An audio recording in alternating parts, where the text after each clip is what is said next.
Namaskar. Uh, a very good morning to everybody. So today we are going to begin the part 2 of our two-part webinar on Param Sadguru and his life. Kaka, can you hear me? Yes.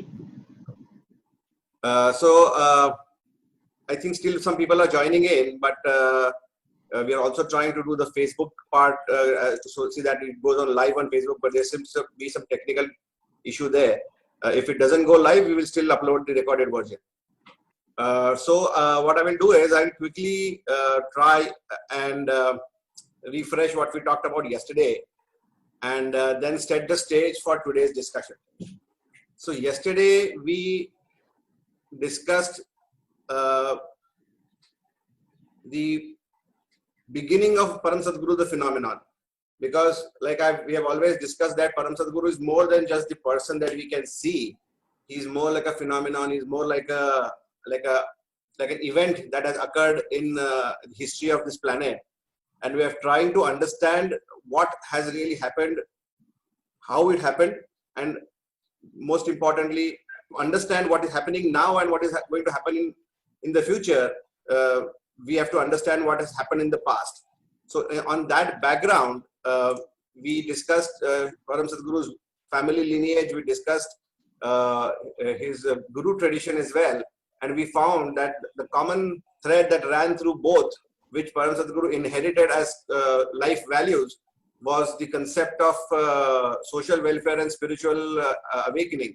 And taking these two things forward, he then has drafted the journey of his life as he himself has also written in various of his own handwritten notes.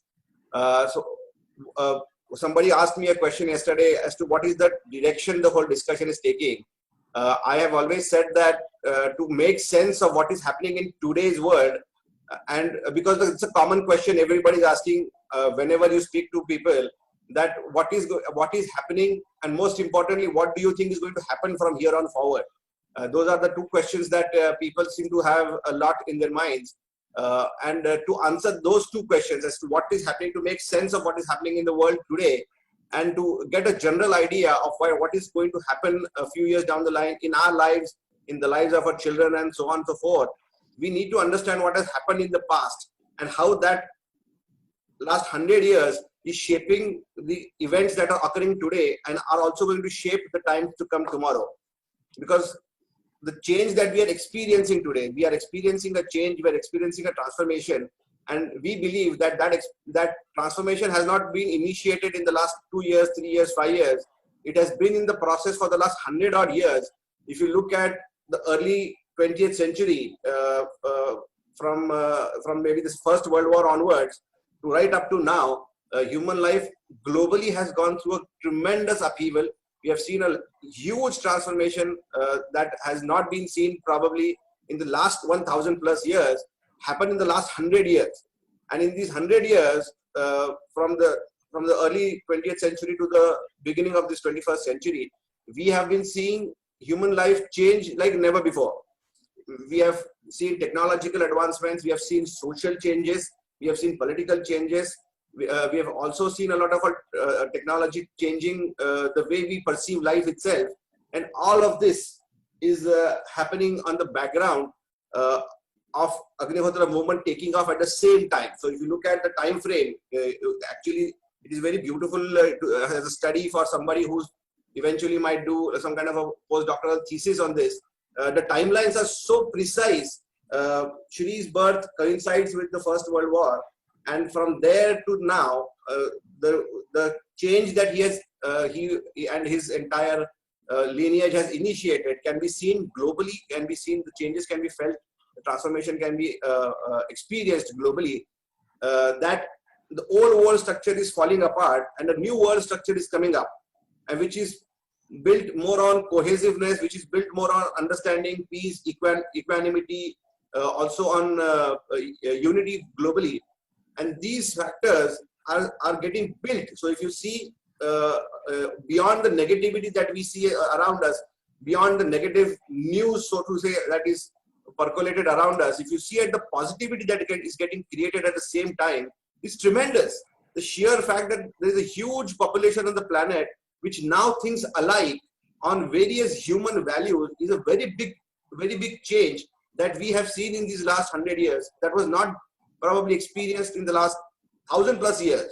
And people are coming together across race, culture, creed, nationality, religion, all of these barriers. And there is a huge trend of coming together. And you can see that the values Param Sadguru was talking about in the early 20th century are now getting realized in the real world that we all live in. So that is what we are trying to understand here, that how is that going to shape our tomorrow. To understand the transformation today, to see what we are going to experience tomorrow, we need to understand what was the point in discussion, what was the world that he was living in, what was the world that he was experiencing, and then what is the change that he has impressed upon all of us to accept. So these are the points that we are trying to understand. This is not just a biographical understanding of Shree's life, but this is a juxtaposed understanding of Shree's life on the background of global history, which helps us understand how the two come together very beautifully and help us make sense of our lives today and also our lives in the future. So these are the points that we are trying to understand based on the incidents in Shree's life. So yesterday we went through his early childhood right up to the point when he arrives in Akkalkot. We understood his family background, the values that he inherited. And from there on, I think today we should begin the discussion. Kaka, I would want to bring you in here. I would like to, like you said very beautifully yesterday, that he did not speak too much about his early or mid-childhood days, because there were times that he spent in severe penances. Also maybe trying to understand the values of spirituality that he eventually showcased for all of us. I would like to ask you to start us off in the times when he was just before and the time when he was chosen as the Pithadish or the head of the monastery of Akkalkot, Guru Mandir. Should I start from that? Yeah, let's begin from there. No, but before that, as you were saying, changes in today's world and other things, I remember one sentence from the Holy Bible. It was Saint John who said this sentence about Lord Jesus. He said, "Here comes the Lamb of the Lord, which taketh away the sin of the world." It means that whatever was disorder, whatever was a hatred, whatever was quarrels, whatever were disputes, were taken away by him. The same thing happens with all people like Param Sadguru Shree Gajanan Maharaj. His life, it is very difficult to put in words, because whatever we saw were just glimpses, or whatever he told us were just glimpses, nothing more than that. He always used to tell me that the sea is full. Whatever you want to take it from it, you can. That means his life is like vast ocean. And whatever we have picked up from that is just what we could, depending upon grasping power and strength. Shreeji came to Akkalkot, as I told yesterday, in 1926. It was the summer of 1926, and he lived here for 61 years after that. When he came to Akkalkot, and before he became the chief of the mutt, he was being guided by his guru, Sri Gangadhar Maharaj, because it was Sri Gangadhar Maharaj who gave the reins of the mutt in his hand. And he was a very disciplined person, and Shreeji had learned many aspects of the discipline from Sri Gangadhar Maharaj. First of all, the time frame he used, that is Gangadhar Maharaj, was very strict about time, strict about cleanliness, strict about many other things. And Shreeji did work under him with that. Of course, Shree never showed, as I told you yesterday, that he is superhuman, or he is an incarnation, or that he is something above the common persons. So he followed Gangadhar Maharaj, and the disciplined life that he led afterwards, we can see the seeds of it or the germs of it in his earlier training in Guru Mandir, particularly during 1936 and 1938. He used to do the worship in Guru Mandir. He used to get up earlier. I have never seen him sleeping after 4 o'clock. I have never seen him doing any work which he had planned. He did everything in a disciplined manner, getting up, taking baths, doing anything. Well, it was an orderly affair. So it was in 1938 that Gangadhar Maharaj was ill, sick, and he thought that there should be some person who can take over this. This was a decided plan in a way that Sri Gajanan Maharaj was to become the chief of the mutt, but they went through ordinary ways. They did not say that he is going to be the head of the mutt, nor Param Sadguru showed deep interest that he wants to become the chief of the mutt. It was just as the things were allowed to happen in a different way, in a common way, or in the normal way. It was Gangadhar Maharaj who told Mahadeva Appa Shabade, who was the classmate of Param Sadguru, that see if Gajanan, because he used to say he was his grandson and he used to address like that, whether he can accept the responsibility. Yes, whether he could accept that responsibility. And Gajanan Maharaj did not show any interest. Then finally, Uma Mata, the wife of Gangadhar Maharaj, again requested Mahadeva Appa whether he could see that Gajanan takes over the responsibility of the mutt. And when they had gone out, he told Gajanan, that was his way. Mahadeva Appa Shabade was a different person. Whatever he thought in his mind, whatever he tried to bring it into practice. So he told Gajanan Maharaj that I have told Uma Mata that you will take over the reins or the responsibility of the mutt. Gajanan Maharaj told him, how could you say these words to her without taking my permission or without understanding what I feel about it? But since you have said so, now I will have to accept the responsibility of the mutt. I will explain here. There is always something different with great personalities. They always listen to and they always accept also whatever whosoever is very close to them.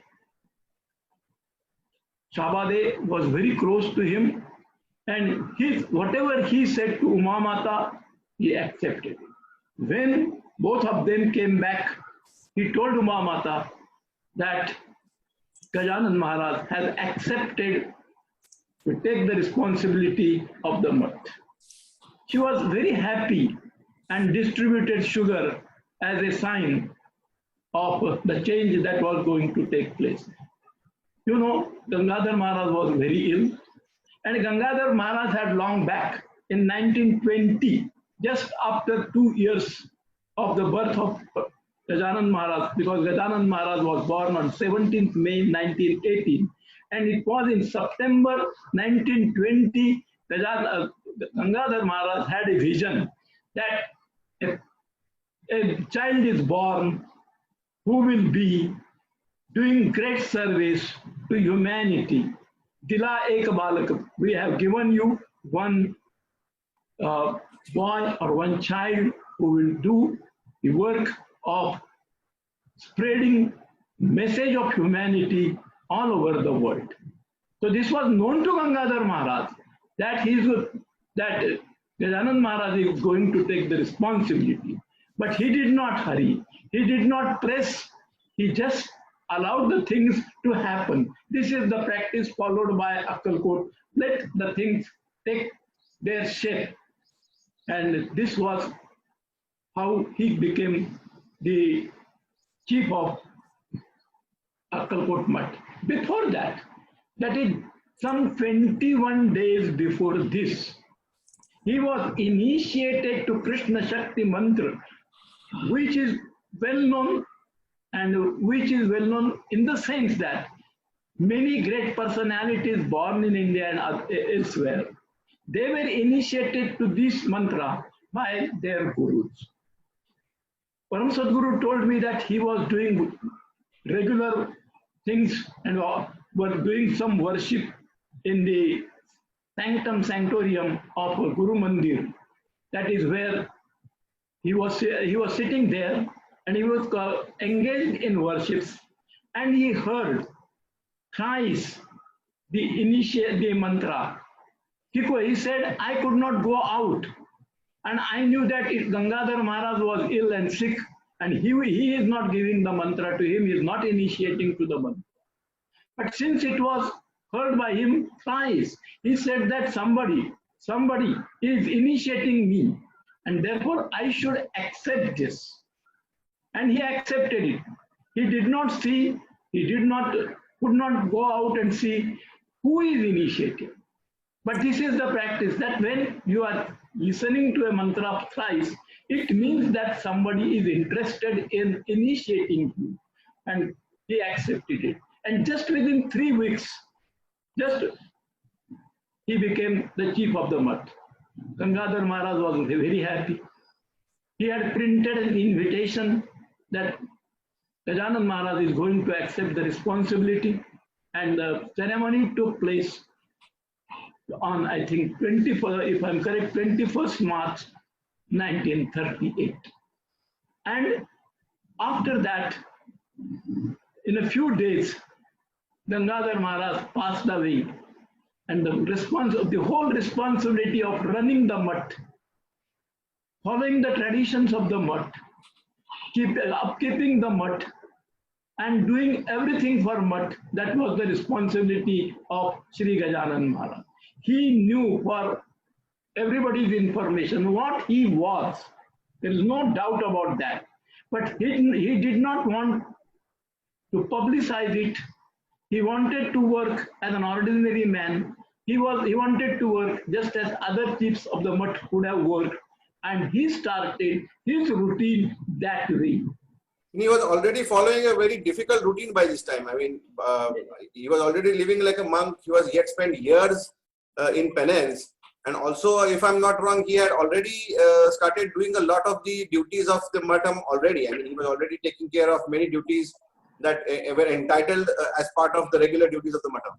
No, that is true. That is true. But I am saying it, since he became Mathadipati, now it was the total responsibility was on him. Yes, because Gangadhar Maharaj was sick and he was not able to carry out many of the duties. And it was Sri Gajanan Maharaj who looked after many things in the Mutt. And he used to get up, as I said, early in the morning, start his duties, and looked after many things, and he knew what the Mutt needs, what are the types of festivals, what are the type of the routines that he was following that for almost since 1936, that is 2 years before he became the Mathadipati. yes. Because in 1935-36, he was in Nagpur, and before that, he was just a child, you may say. But after coming back from Nagpur, he started looking into the affairs of Mutt. So he followed the routine. He was doing the Upasana, or the holy practices, as directed by Gangadhar Maharaj, as well as he was doing and chanting the mantra which was given to him So the thing is that an interesting thing, should I refer to that just now? Which part are you referring to, sir? The visit of Lord Parashurama to Mutt. Yes, I think it's a good time. Yes. But Shree never told me as to when Lord Parashurama appeared in the Mutt. But after asking number of times to Shabade, because he was a disciplined person and he did not want to open any topic about Shree without his permission. Both were classmates, and again Shabade was the disciple of the Gajanan Maharaj. But after asking for many times, he revealed that it was just after a month that Shree took over the reins of Mutt. Lord Parashurama came to Mutt one evening. It was just the time after the Agnihotra, or just the evening the sunset had taken place, and he asked for food in the Mutt. It was really a clear or ununderstandable thing that he asked for rice prepared out of, say, in today's words, 1 kilo of rice should be cooked for him.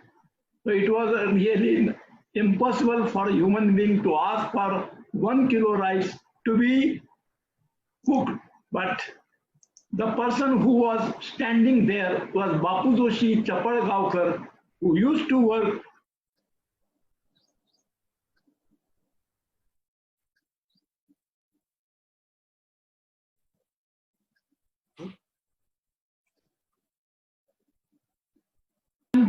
He prepared it, and then he told that the food is ready. Lord Parashurama sat for the dinner.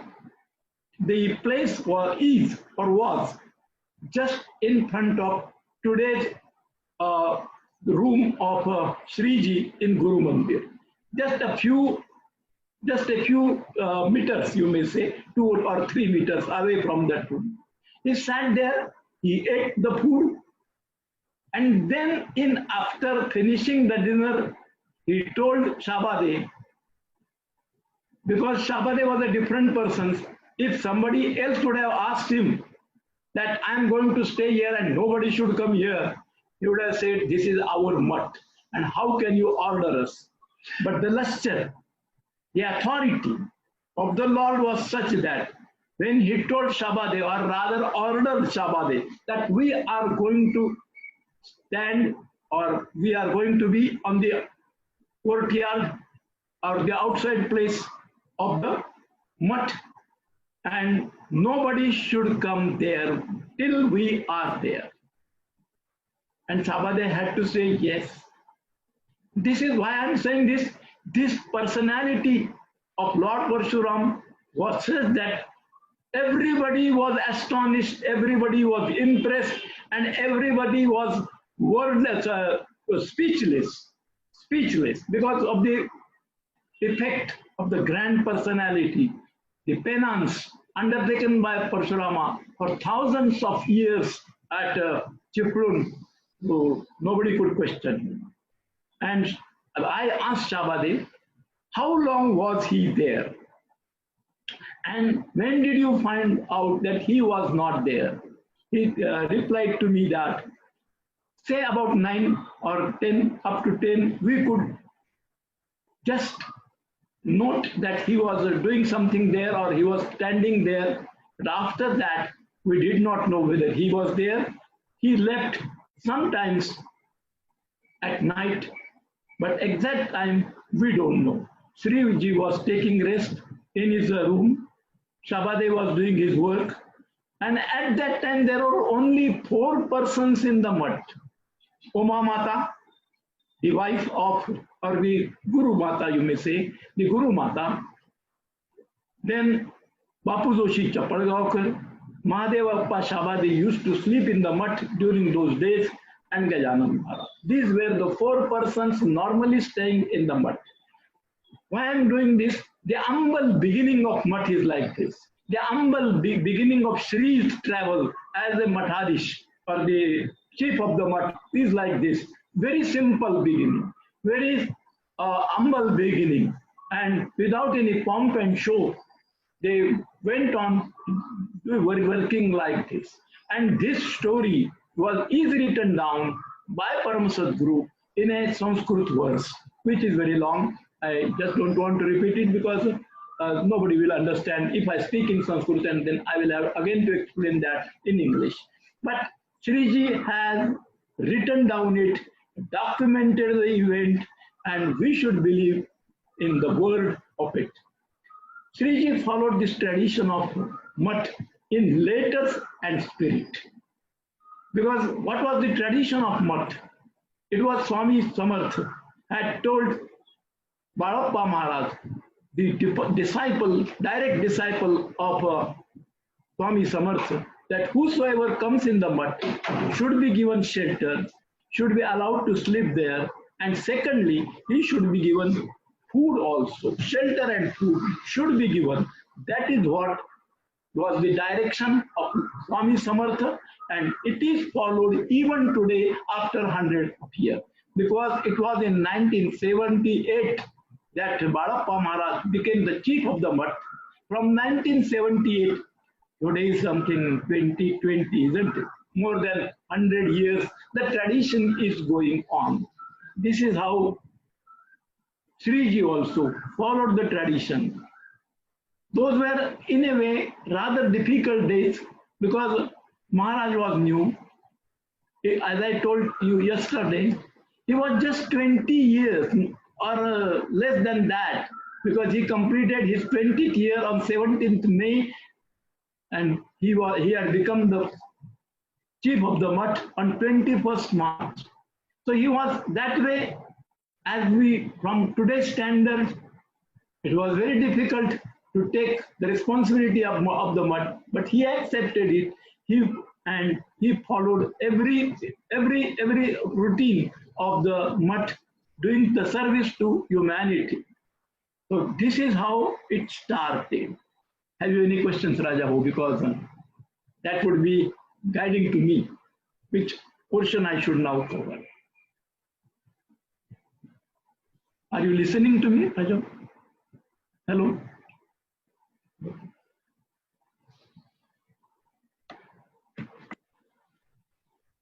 आवाज येते ना माझा?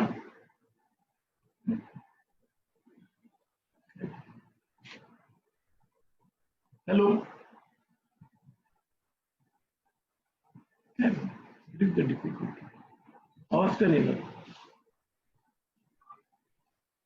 Hello? Should I continue or should I wait for your response? You are listening?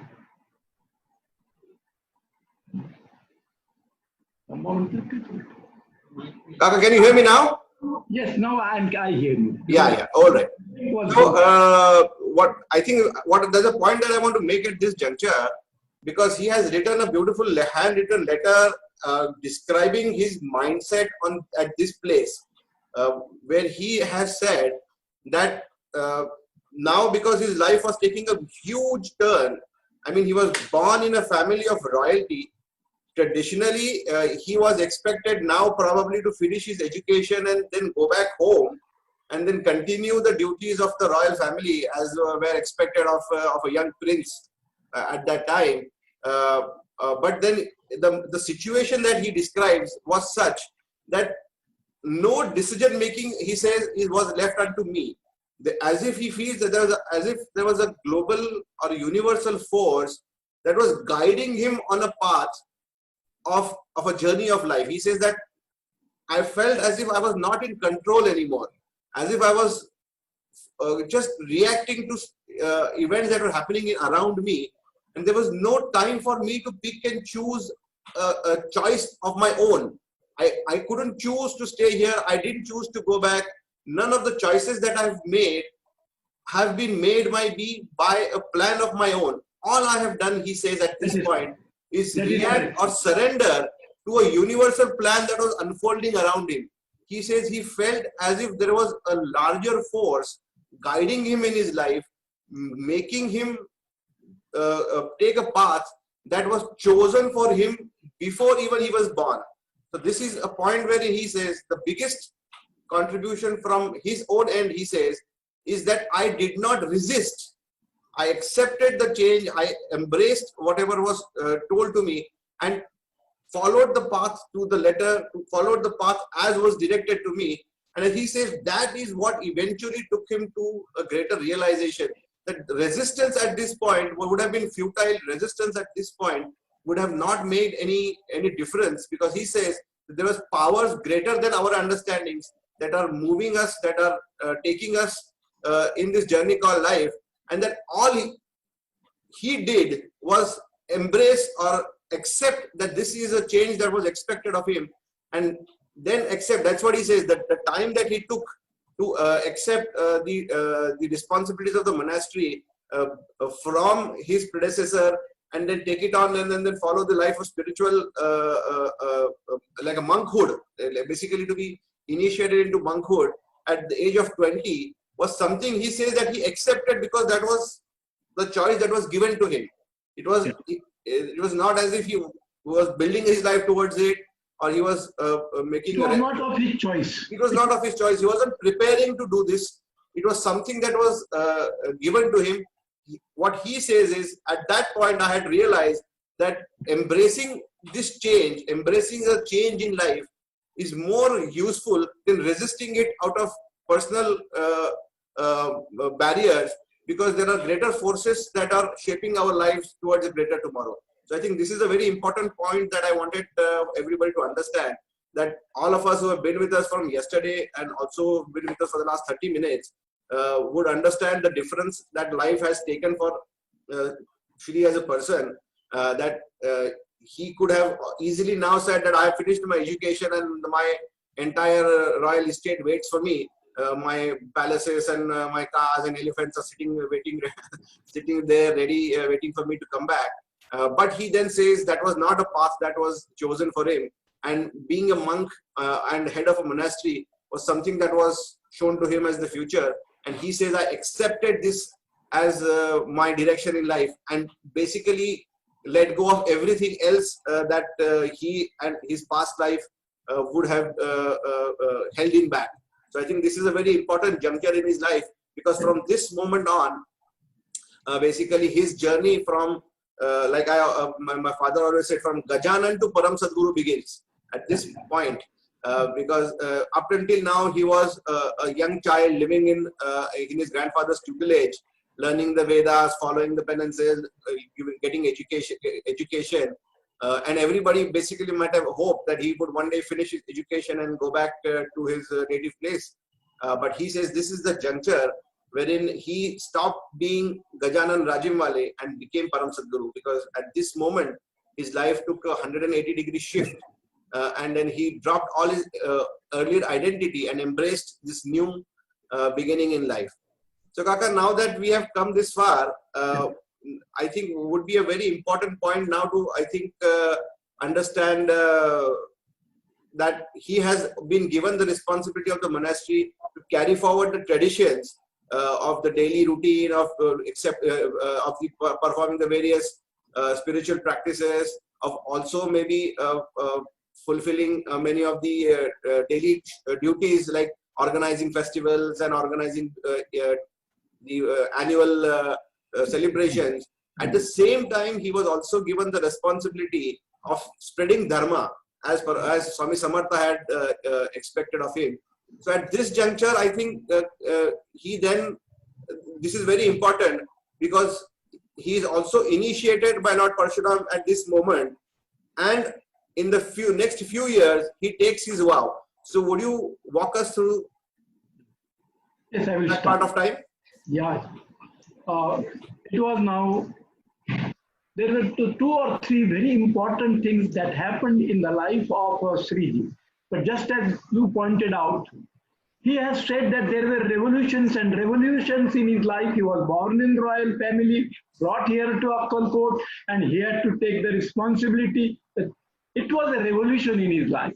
And particularly the year 1938 shows that number of revolutions took place in Shree's life. And he accepted everything. How did the visit of Lord Parshurama? Nobody expected Lord Parshurama to come there.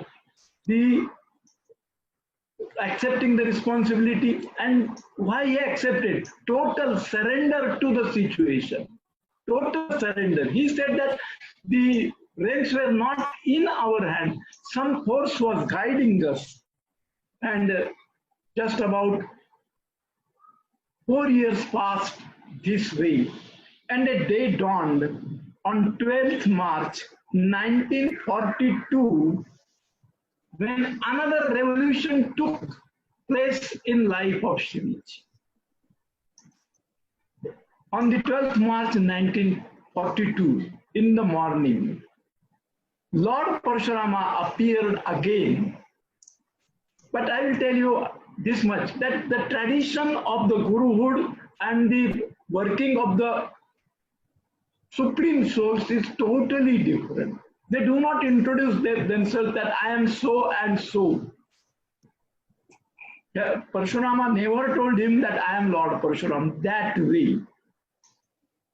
But he understood it when he asked about that. He said, my Gotra is Jamadagni. There is a tradition, self-name, name of the Guru and name of the miser should not be told or should not be repeated at all. So on 12th March 1942, Lord Parshurama initiated him to Tripuri Vidya. It was a long ceremony. The preparation was done by Lord Parshurama.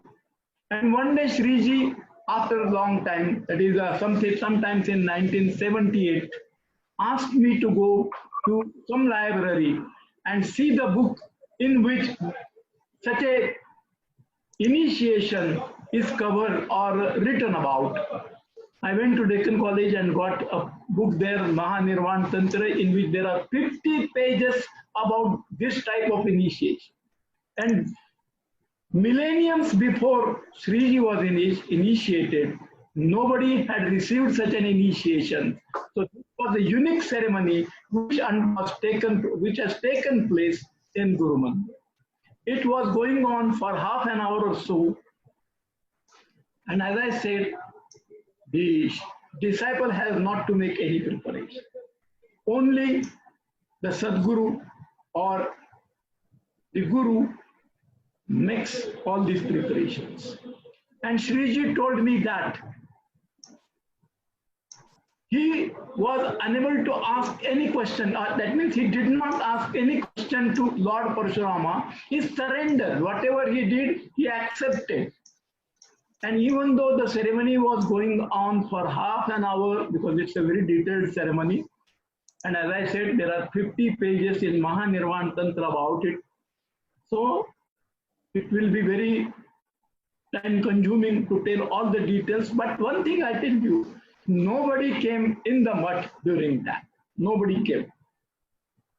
Only the two persons, two incarnations, or two souls who were working for humanity or are working for humanity were there. Only two, the disciple and the Guru was there. Nobody else. Nobody interrupted this ceremony. Nobody asked what is going on. But it took in the Guru Mandir, and Shree was initiated to the highest Vidya or highest mantra. Why Akkalkot was chosen? Because yesterday I was asked this question after this session was over. Why Guru Mandir? It was Lord Dattatreya who initiated Lord Parshurama to Shree Vidya or Tripuri Vidya in Akkalkot itself. That is a place nearby Shivpuri, about 1.5 kilometers from Shivpuri. There he was initiated. That is why The same thing was repeated in Akkalkot after millenniums. Nobody knows the date when Lord Dattatreya initiated Bhagavan Parashurama to this Tripuri Vidya. But it was Lord Parashurama who went to the Parashurama place which is called Parashuram in Konkan area, and he did the chanting of the mantra for 12 years. Shree was also doing it. Shree followed everything in letter and spirit. I will give you one example. He was chanting Ganpati Atharva Shirsha, which is very well known in our country. In it, it is written Anashnan Japati. That means without taking food, you have to follow it. You have to do the chanting. So Shree got in the morning, followed his routine, and at sunrise, he used to stand on his feet and did not sit till sunset. Sometimes the day is 11 hours, sometimes the day is 13 hours. But for 11 hours to 13 hours, without taking water, without drinking any cup of tea, without moving here or there, standing sometimes on one foot, he practiced it. It is very difficult. But the challenge before him was that he had to bring about the change in the world, because many were baffled, many are confused where to go, and the way to happiness people do not know. Just as he had an upheaval task to complete, unbelievable task to complete, and the penance that he took or penance that he did was very difficult.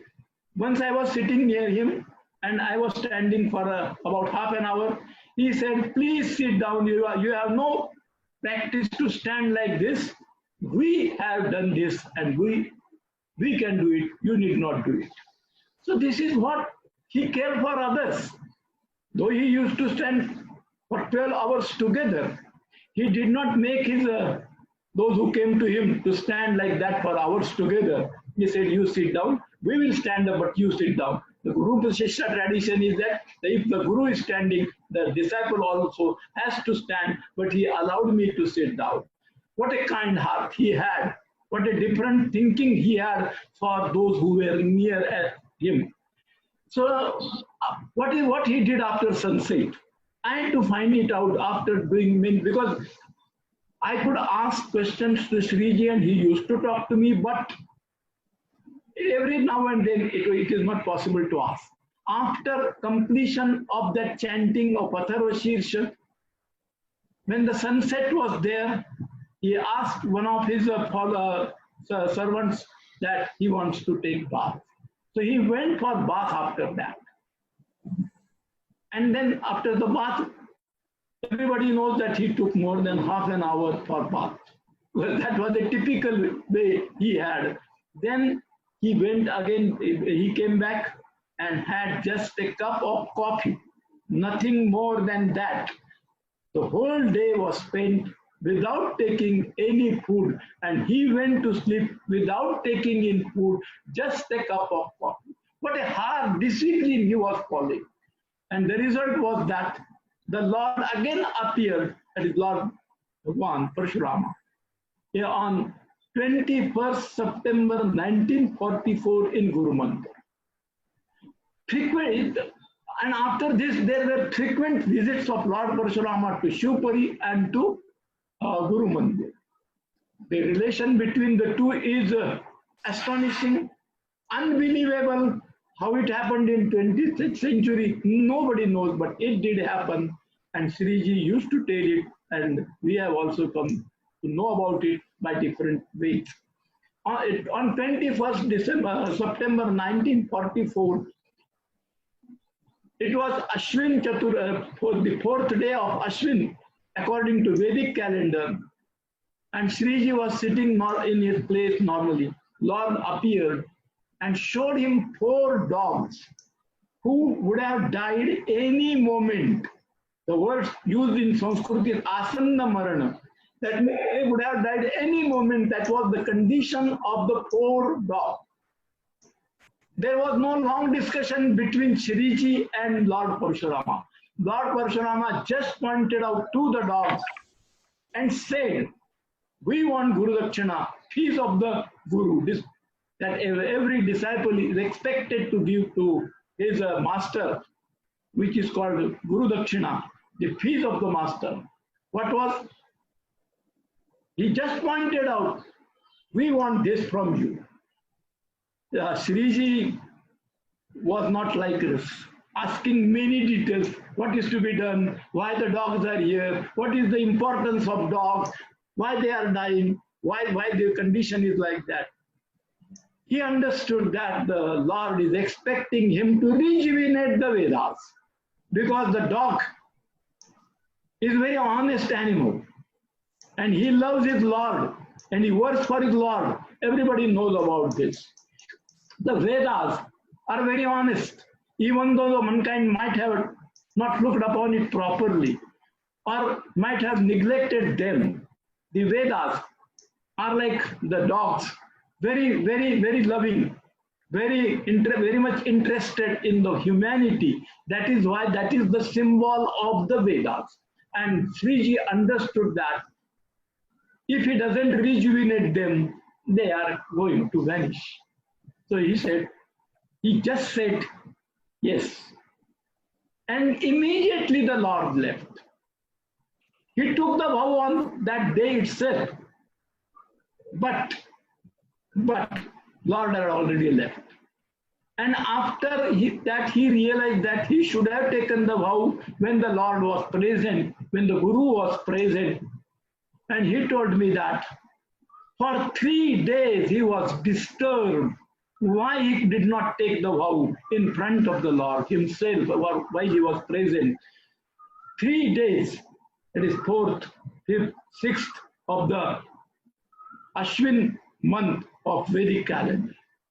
Then he decided that he would keep mum, he will practice mauna, as it is called. That means he will not speak with anybody for 3 days, so that there would be power to what he says.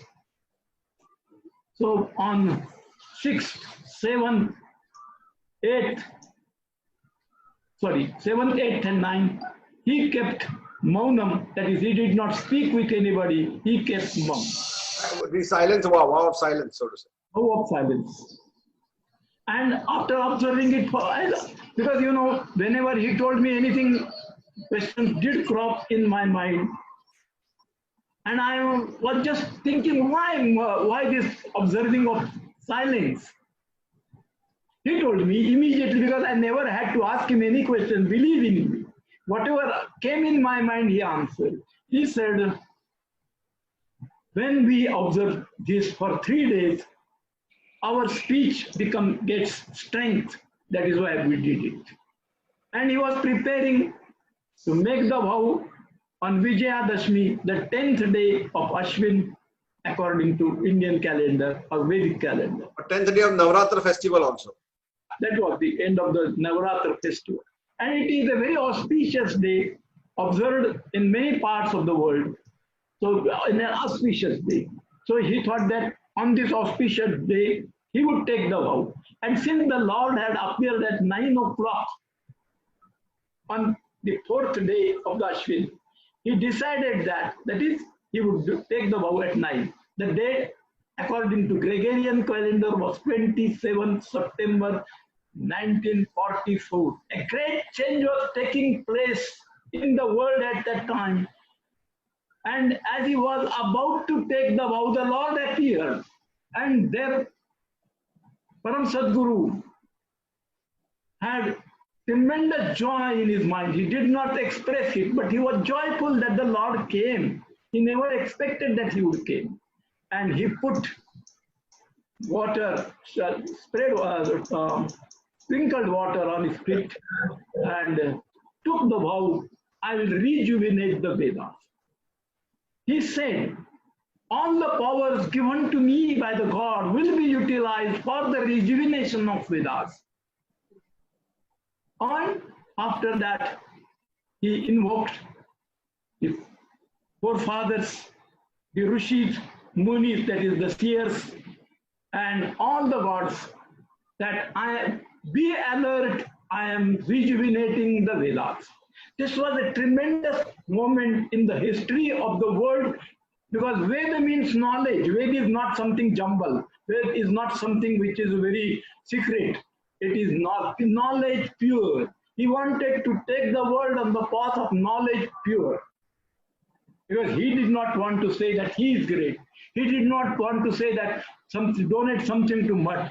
He wanted only one thing, how the people in the world will be happy. And Lord Parshurama knew this, and as well as Shree also knew this, that the only way to take the world to happiness is rejuvenating the way of the rejuvenating the Vedas, that is the path of knowledge. Because there is nothing in the Vedas which is otherwise than knowledge. Every syllabus, every word of the Vedas is pure knowledge. Right. So this is the vow that we all have always spoken about, and I think this is also a very, very important point in history of mankind, because if you correlate 12th March, I think is the day that now is celebrated worldwide as the World Agnihotra Day that Kaka just mentioned as the day of initiation of Shree by Lord Parshuram.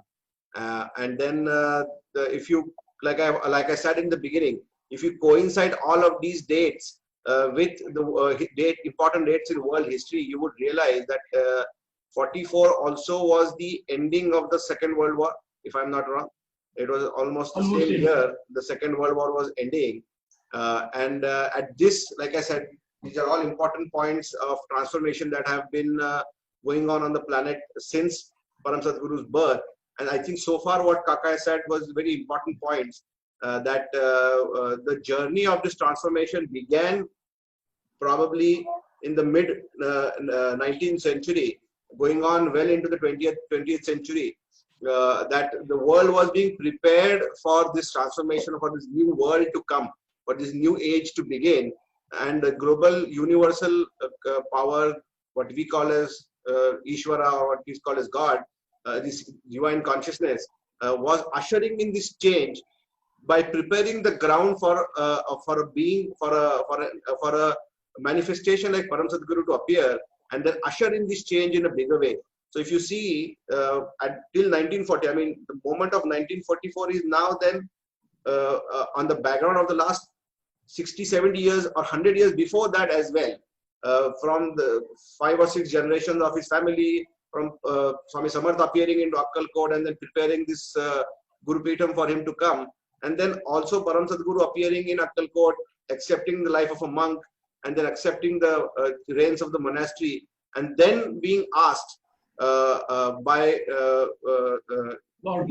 Lord Parshuram, his Diksha Guru, to rejuvenate ancient knowledge, because at this point we understand that the only way that the universe is telling us that the world will come together, that the new world would be created, is when all of the people, everybody on the planet is given the chance, or given the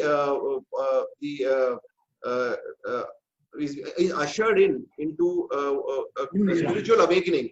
So when he's talking about the Vedas, he's basically talking about an ability or a time-tested knowledge source that will enable an average individual like you and us to rise above our mundane humanness to a greater ascension in spiritual realm. And that is what is being revealed here at this point as the savior of mankind, that everybody, or all the beings on this planet, when they vibrate or resonate at a certain wavelength on a spiritual plane, is when everybody will realize that the consciousness that runs through all of us is the same, and then everybody will work towards a greater equanimity, or towards a greater oneness, achieving a greater balance in the world. So if you look at, that's why I wanted to stop Kaka and discuss this part very at this point, because this is something that needs to be understood in Param Sadguru's life, because a lot gets said about a biographical rendering of his life story, but to understand his life story on the background of the global change that is happening, is very beautiful and very, very precise also at points, that we can actually see things manifest and transform on the background of his life journey. So at this point in life, when he was asked by Lord Parshuram to give this gift, so to say, of revival of ancient knowledge for the betterment of mankind, so that everybody on the planet could achieve spiritual excellence by the practice of this ancient knowledge. Also, the world is going through this crisis, going through this transformation, and everything is coming together at this point, that there is chaos around him. And in this greater chaos, like it was during the rendering of the Gita, there is a huge battle around Lord Krishna. There is fierce violence happening around him. And in the midst of this chaos, Lord Krishna reveals Bhagavad Gita.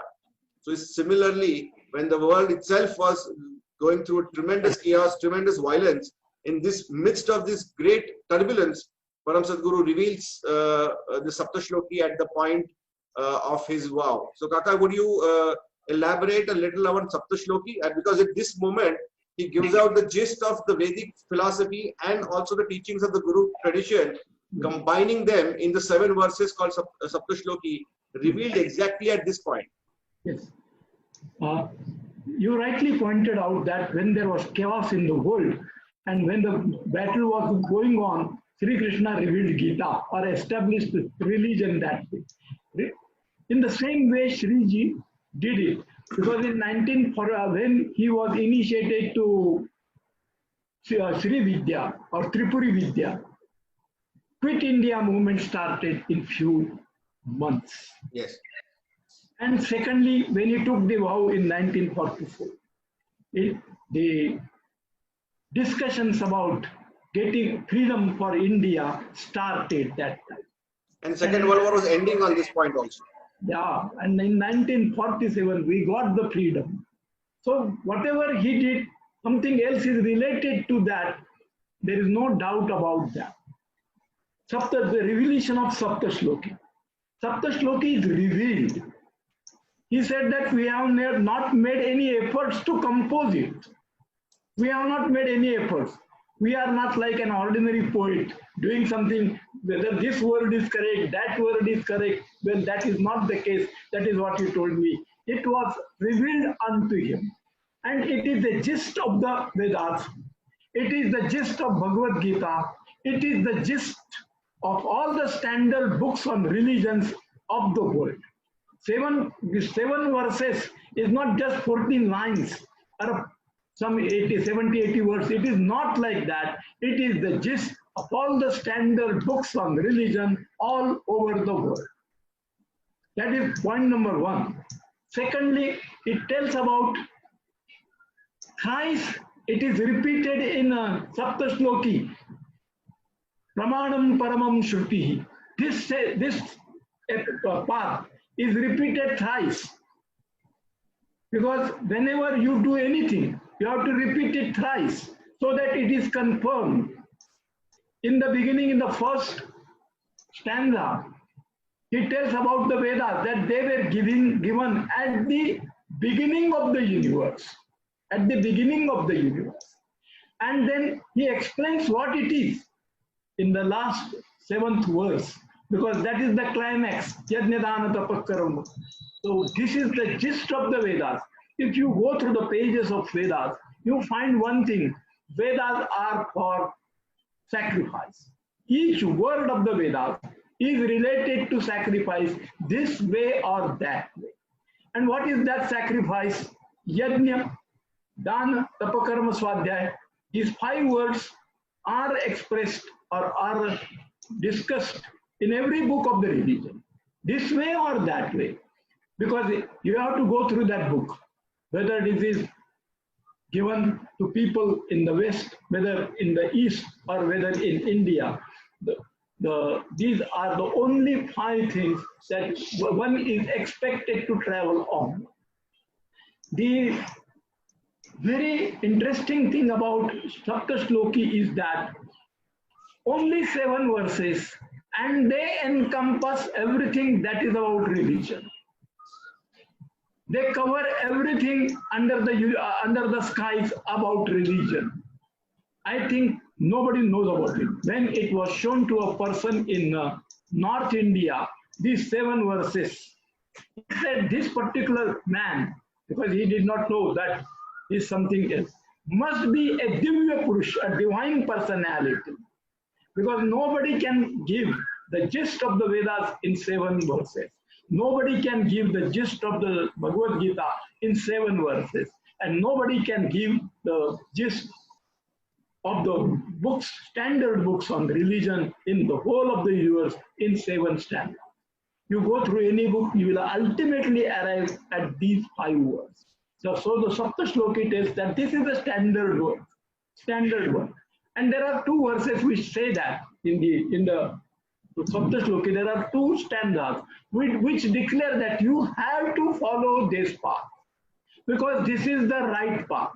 Just as he said, one day he told me, just as the mother tells the child, because she loves the child, that this is the path you should follow. If you don't follow this, then there is likely that you are likely to meet with some difficulty. That is as been explained in 2 stanzas. This is the right path. Just as when we are crossing the road, we cross in a particular direction, in a particular way, looking here and there. If we don't just do that, we will meet with accidents or we will meet with some other things. So that is what 2 stanzas explain that. So this 7 stanzas is nothing but whatever is given in the 700 stanzas of Bhagavad Gita. Nothing like that. The same way, that means whatever was done at Kurukshetra, the place near Delhi, by Lord Sri Krishna some 5,000 years back, the same thing was repeated from Akkalkot, a corner of the world. And I am not saying this. He told me once that whatever Rajababu was saying earlier, that you see, there was all commotion and everybody was interested in the talk of the war. Everybody was discussing how to fight with the enemy and so on Kurukshetra. Standing in one corner, he revealed Gita to Arjuna. He was the only one person who was the first listener of Bhagavad Gita. And now, more than 5,000 translation or versions or interpretations are there about Bhagavad Gita. Not more than that, more than 5,000. This is what has happened about Gita. It was told to single person. Many people ask me, when Sapta Shloki was first composed and revealed to the world by Param Sadguru, who was the first listener. Can you think about him? Who was the first listener? There was Arjuna. Yes. Here. It was Lord Parshurama. He came to know about the Sapta Shloki, and now it is spread all over the world, and many people in many countries recite it every morning and evening. This is the speciality of the Word of God. It is said in the Bible, man doesn't live by bread alone. He needs the Word of God for his life to be glorious, to be right on the path of the spirituality, right on the path of knowledge. What man needs is the Word of God. These 7 verses are the Word of God. Word of God. And it was revealed, it came down, it descended, and this is what happened. Any more? So this is also I think what I can add to what Kaka has already said is that these 7 verses basically define a fulfilled life for an average person. So it's not as if you have to be a religious person or you have to believe in anything at all. These are basic principles that one can follow in his or her own life that can lead towards a greater understanding of spiritual world, that can lead to a greater understanding of the universe itself, and also at the same time create a better fulfilled life here on this planet.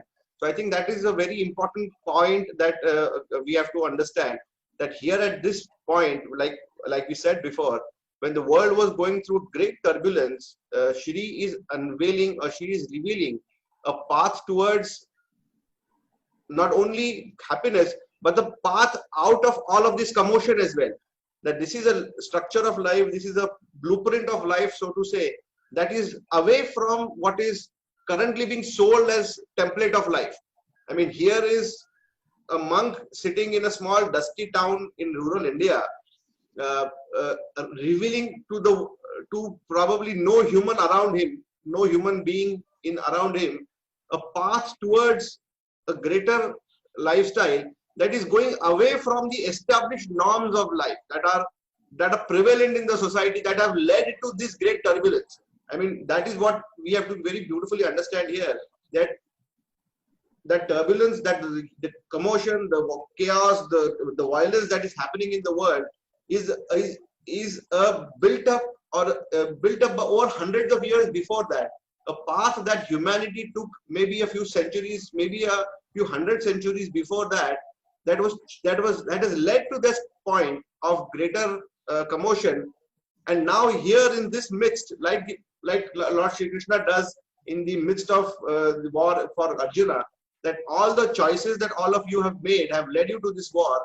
I am giving you a path of life that will take you away from all of such to a greater spiritual ascension. At the same time, I think Param Sadguru does the same, a repeat of history here, that when the world is going through commotion, based on the choices that everybody has made, he gives you an option out of this mess, that you can use these parameters, you can use these fundamental principles of life and build a new life for yourself, your family, and eventually build a new world itself. I mean, that will not be a repeat of what has happened currently. So I think that is something that is also very important to understand, that fivefold path is not probably a new religion. That Param Sadguru always said, I am not come here for a new religion.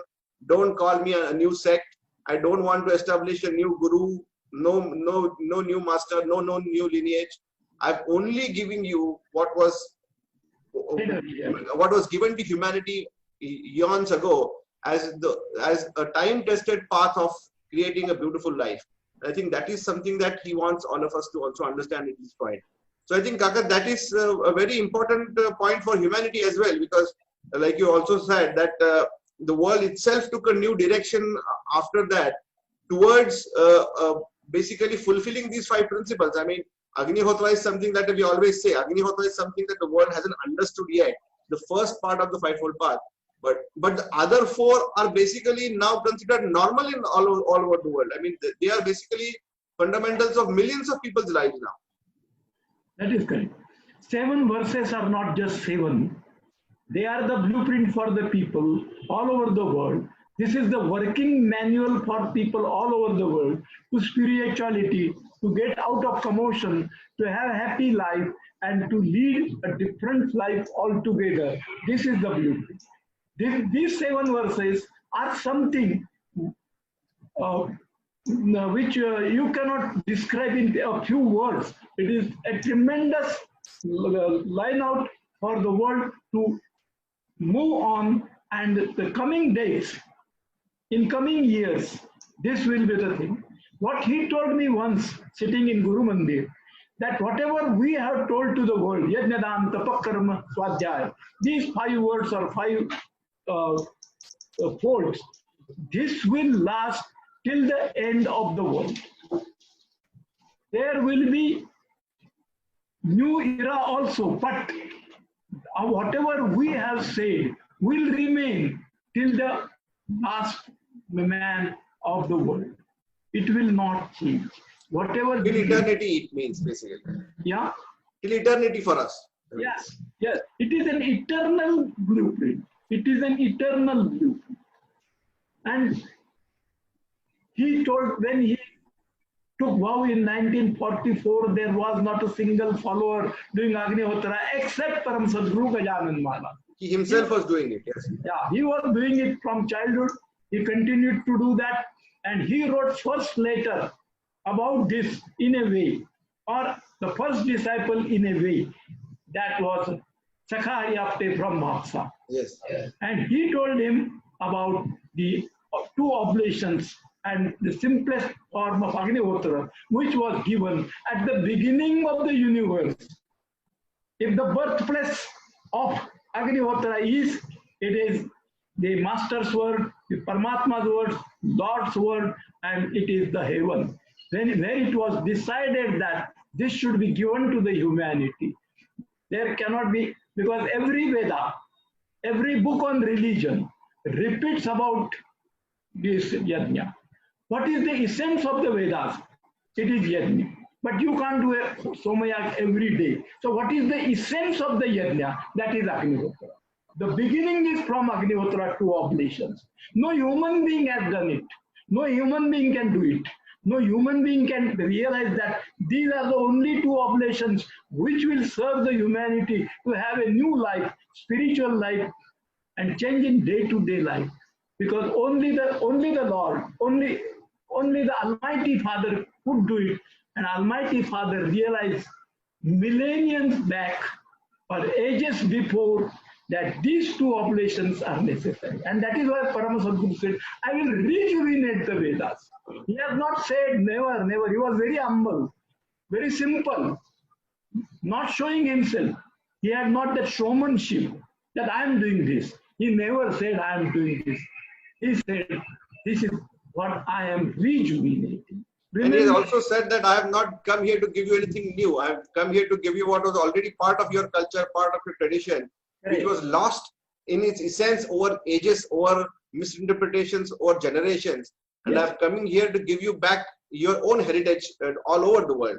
And I think that is what many people have also pointed out, that remnants of a similar practice was found globally of pyramidal structure, fire offerings of some kind were done across global cultures.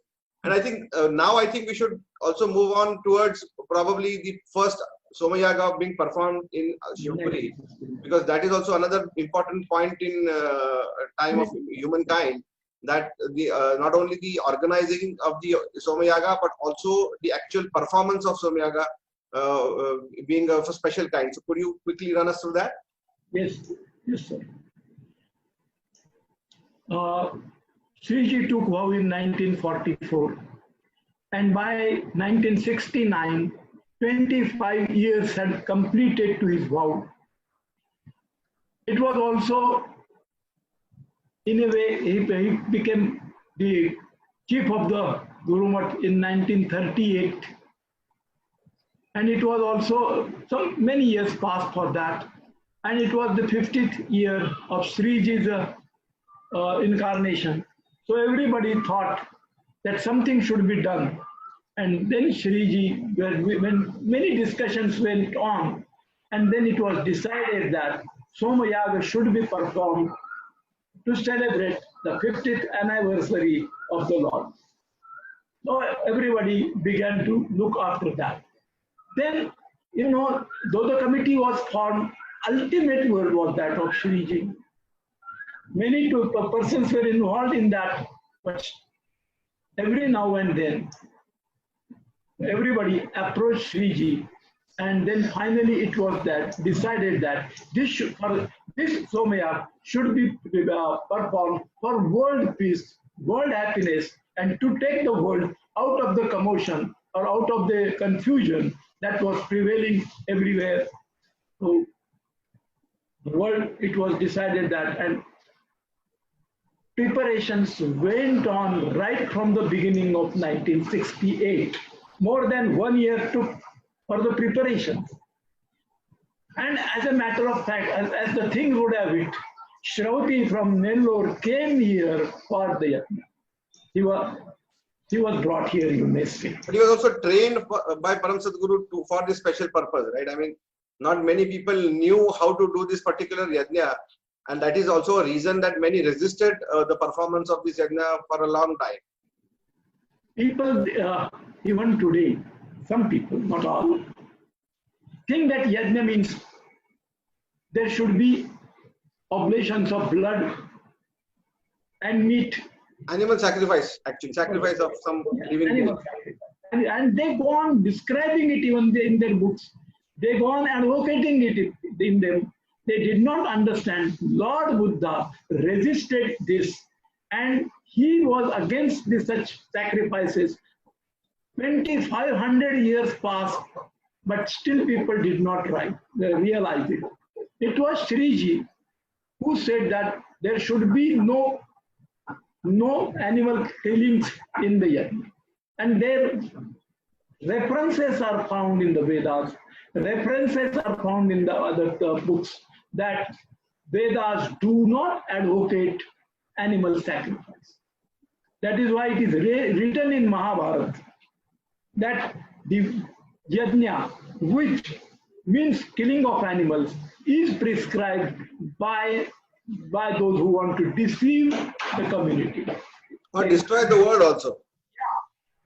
So there is not a single, because you know that I have gone through all the way. No, I have never found it.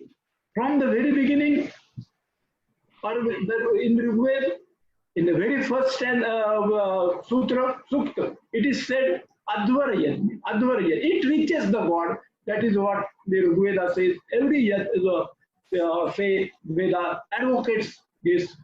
But this was after millenniums that such a sacrifice without animal killing was performed at Shivpuri. That is the speciality of Shivpuri.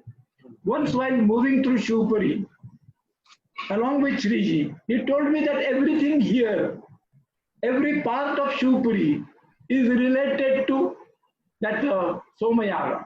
There are memories of Somayaga in every part of the Shivpuri.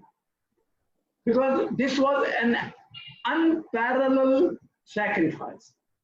Nobody had done such a Somayaga in 2500s or the 3000 years before this.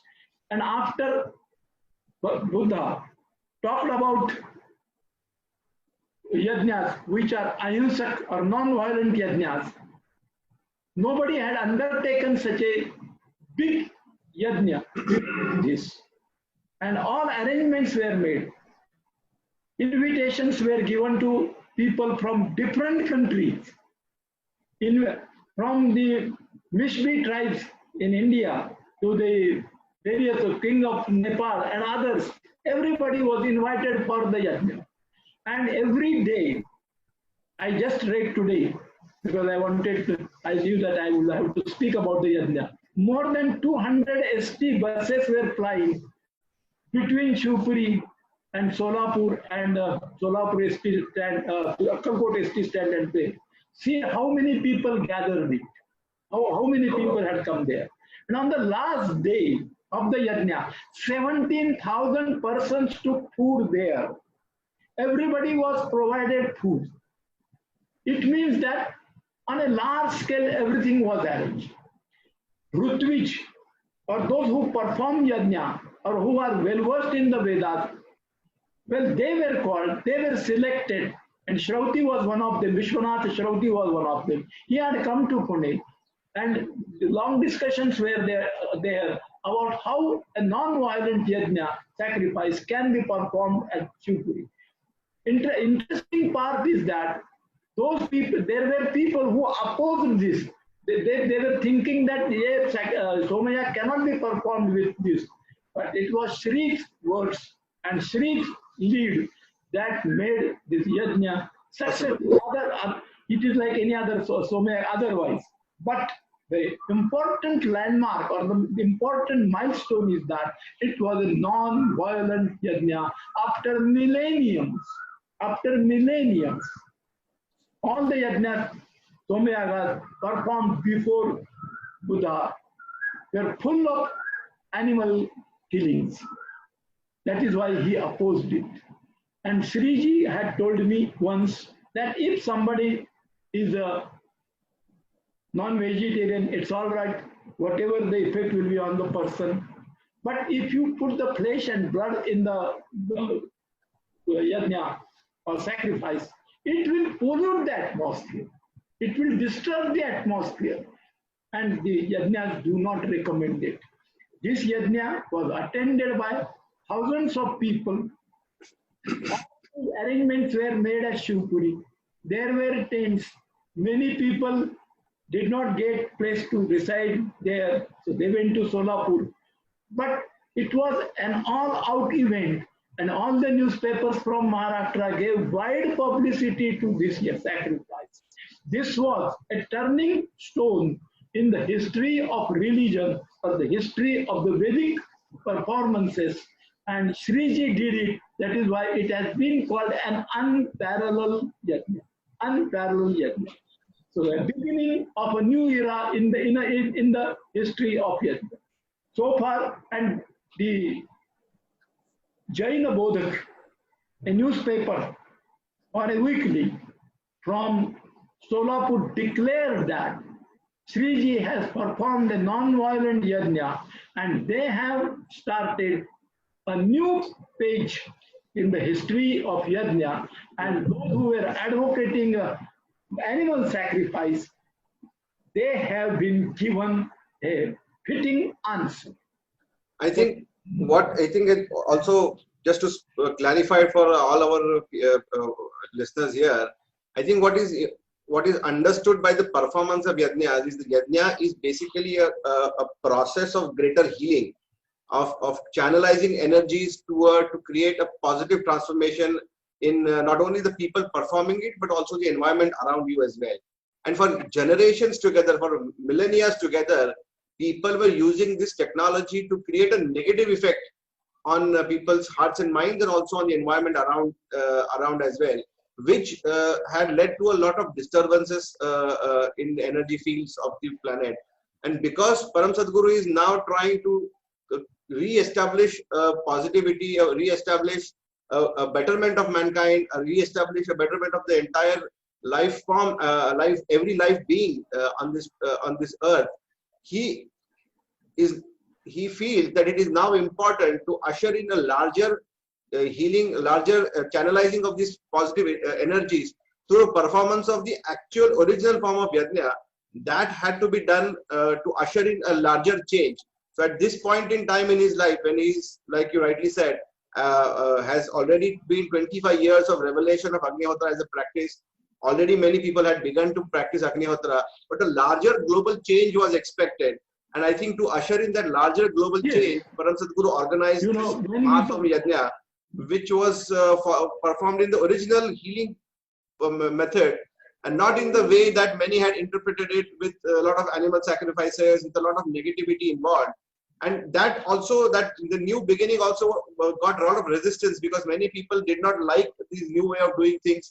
He had to specially create a team of people to perform this different kind of yajna, and it took him almost 2 years to get this team together, to train them in Vedic verses, to train them in the methodology of performance of Soma Yajna.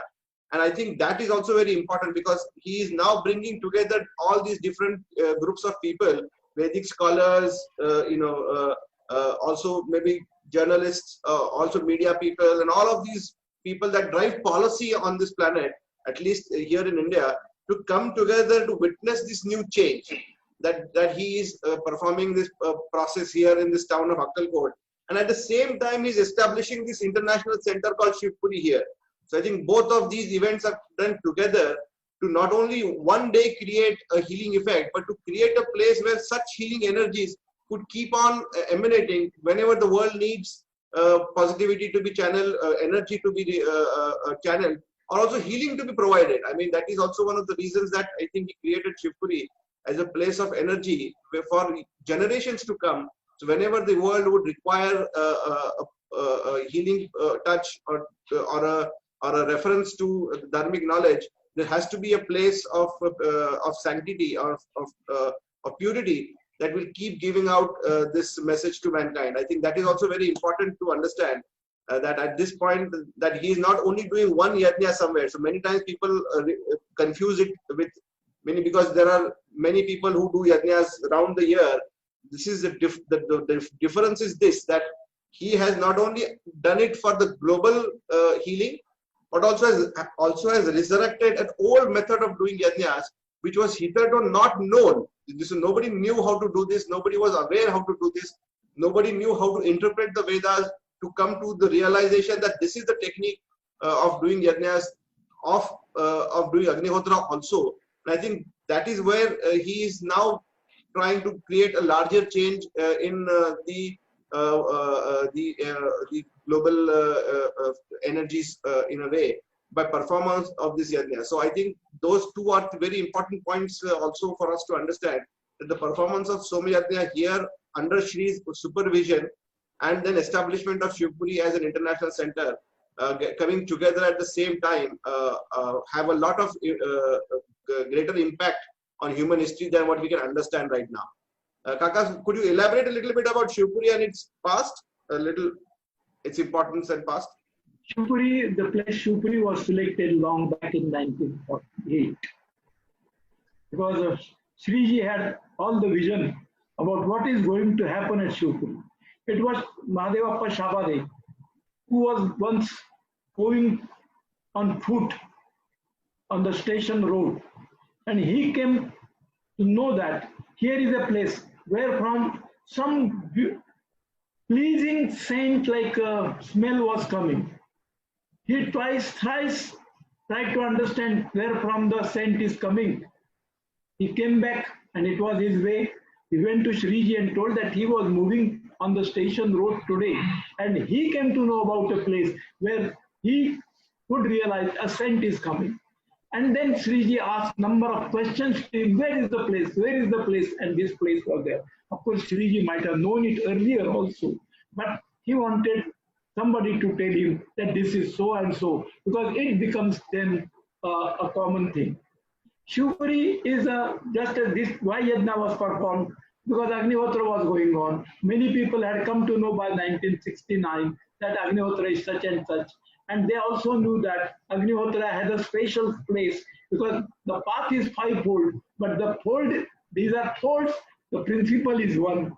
That is Agnihotra, that people had come to know about it in many ways. Some books were written about that.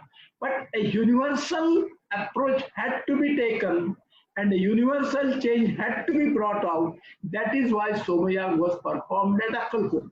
It is not just anywhere calling some people here, making them do it. It was a message to the world that a change has to be brought out all over the world. And that is why a big yajna, a big sacrifice is arranged. And when such a beautiful thing, such a wonderful thing was happening at Shivpuri, everybody knows Shree has written about it. Devata Rushayaschatra Tushyanti cha Ramanti cha. Devata, that is goddesses, they want to come here. Rishis, that is the 7 great Rishis, they have adopted Shivpuri or the sky over the Shivpuri. According to the scriptures, Saptarshis or the 7 great Rishis create a sky over the place. And that is why Shree had told me once that one day when I was going, that he was going out or he was in Shivpuri, it was Lord Parshurama who pointed out about the sky. This is the sky, look, this is a very beautiful sky and blue sky. At that time it appeared very blue. And Shree told me that this blue sky, he was pointed out to that sky by Lord Parshurama. This is a special place where such sky is there. And he then told me that a thought occurred in the mind of Shree that such a thing is over Moscow and the Russians are proud of the blue sky over Moscow. Please find out what is that. I had gone to Russia and tried to find it out. That is a different story. But the point is that a place like Shivpuri, when somebody comes there, recently one of my friends had gone there and he said that once he enters the door of the Shivpuri and comes through the gate, he feels totally different. When he comes out of the gate, he feels totally different. What is the magic about it? I said all the 7 great Rishis have looked after Shivpuri and they are in one, say, place for 100 years or so. They work like that. This was the place where many deities had come. As Shree has put it, when he was standing in the cottage near the place of Yajna, Lord Kashi Vishweshwar appeared to him. He came there. Lord Shiva. Lord Shiva is Kashi Vishweshwar.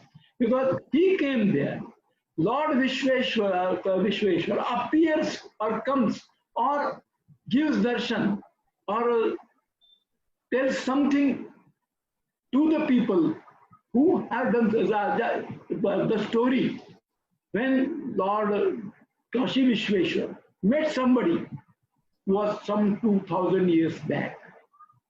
He had met Adi Shankaracharya 2000 years back.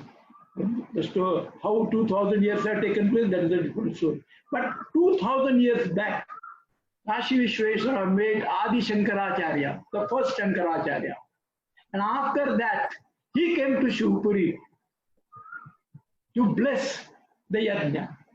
And Shree says, I met my Guru here. He looks upon Lord Shiva as his Guru. Remember, and this Guru Ved took place near where today the Samadhi of Shree is. That particular place is blessed with the appearance of Lord Shiva. So that is one side of this. Performing yajna, offering oblations, making a non-violent yajna, giving message to the world of a new era that a change has taken place and that world has to follow this path. Well, that is one part of the whole story. The other part is all the deities were pleased. Let me interrupt here and say something different also. In 1942 itself, after initiating Shree to Sri Vidya, Lord Parshurama had taken him to different places by celestial way, not by the ordinary way, celestial way, or as what we call in Sanskrit is Antariksha Marga, that is celestial way. He had taken Shree to the Vyasashram, the ashram of Vyasa Maharshi, who is famous in Mahabharata. Who composed the Vedas also. Yeah.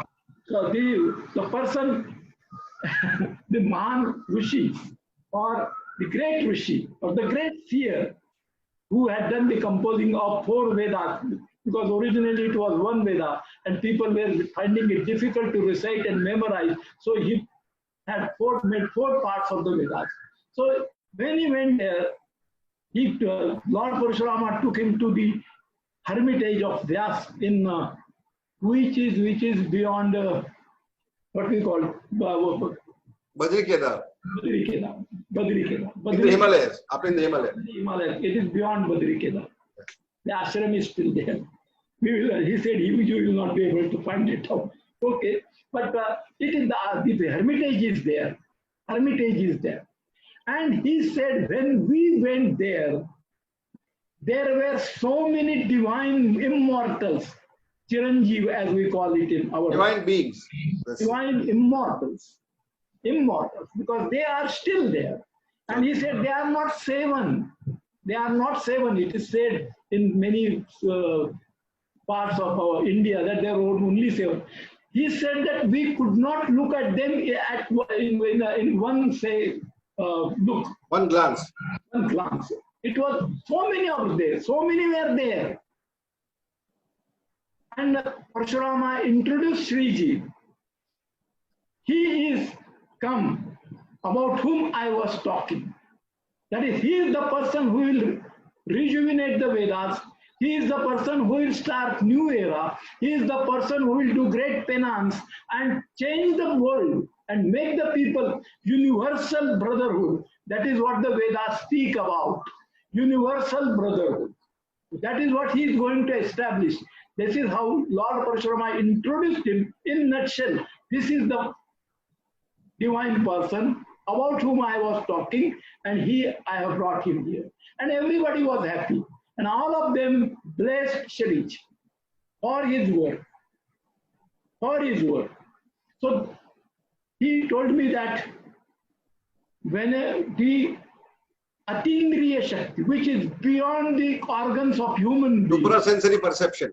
Yeah, suprasensory perception. But that would be a difficult word. That is why I was trying to. Even celestial mode is difficult for people to understand, but let's continue.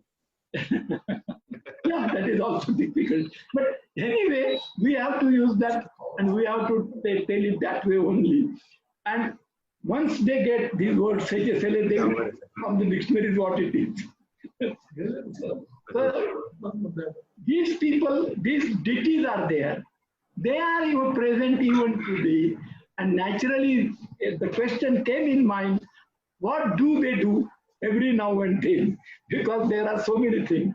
He said, you think that many events are taking place in India or all over the world, and what these divine immortals are doing, he said, it is not their business. They will guide only certain persons in the world, and otherwise they will spend rest of their time in penance for the good of the world. Yeah. Coming back to coming back to Shivpuri, I mean, let's stay here. Let's not go to the Himalayas. Let's stay here. We shall come back to the ground. So coming back to Shivpuri, this is a place adorned by deities. It is a place where from the message of sacrifice has been given to the whole of the world. This is a place, selected place, and should I say this? I don't know. This place was selected millenniums back, where from the message will be given to the world. Will be given to the world. So it is not that it was selected in 1968 or 1965 or not, before in 1948. It was a long back. It is a long story, and well, that is beyond our scope how it was selected, but it was selected long back. This place will remain as an ideal place, and the vibrations that come out of Shivpuri will attract the people here. And Shree once told me, don't go on advertising. People will naturally flock here. People will naturally flock here. They will come here. The part about Bhu Kailas, maybe a little bit. Yeah. It is called by Shree as Kailas. Why it is called Kailas? There are two reasons for that. Swami Shivananda had selected this place for his eternal rest long back. That is point number one. He is the incarnation of Shiva. Everybody by now in India knows about it, and many people outside also know that Shivananda Swami, the name, his original name is different, but because of his incarnation of Shiva, he is called Shivananda Swami. He selected this place.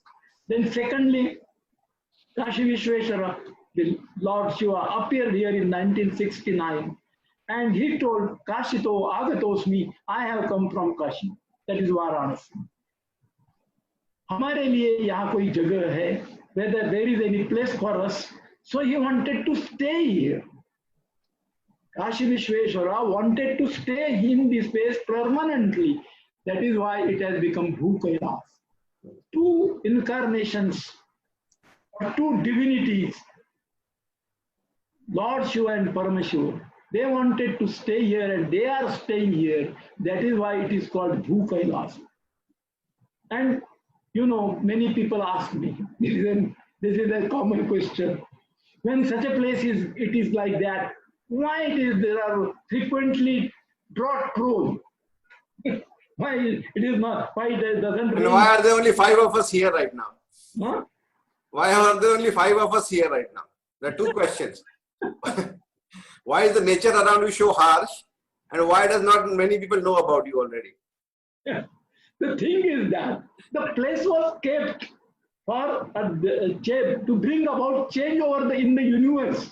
If it was a lush green place, pouring rains were there, there would have been a already settled, and already people would have occupied it.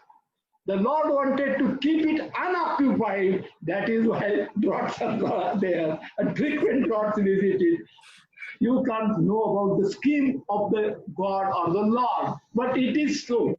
Right. Because it is drought prone, there must be a reason. What is the reason? This is Bhu Kailas.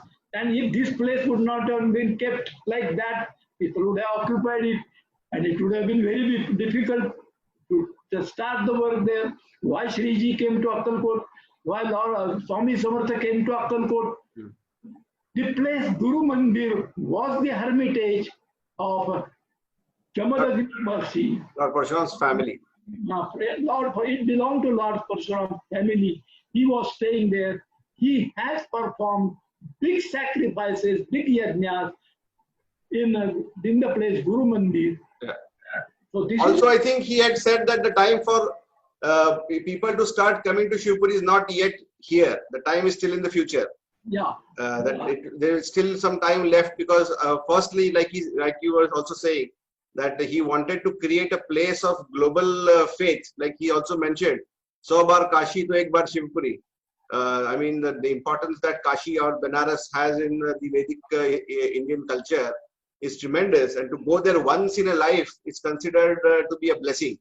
So Param Sadguru says, if you can go to Kashi 100 times, it is equal to one trip to Shivpuri. So if once you go to Shivpuri, it's like going to Kashi 100 times. That is the importance spiritually that he has assigned to this place. Also, I think one important mention that he has done about Shivpuri is that the comparisons with the Holy Mecca and Jerusalem also, maybe you could talk about that. No, it is no doubt that it's a holy place. But there is a good sentence in Marathi. Why he said there is time for people to flock to Shivpuri.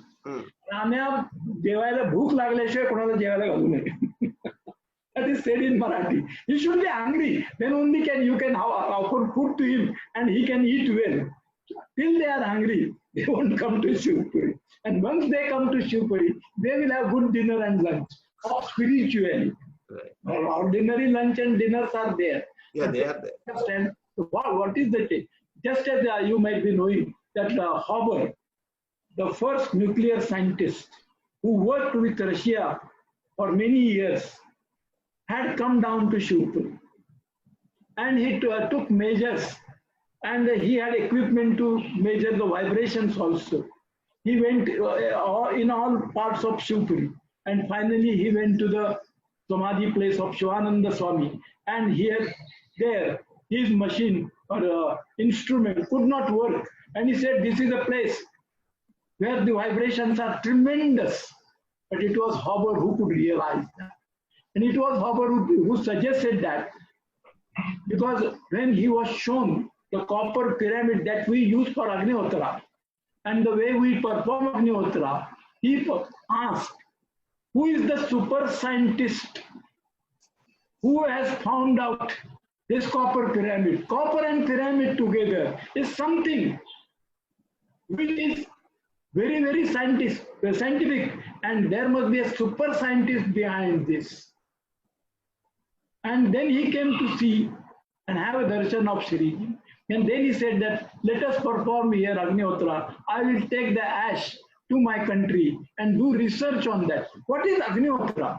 Agnihotra is not just offering 2 oblations in the morning regularly and get addicted to it. That is not the case. It brings about total change.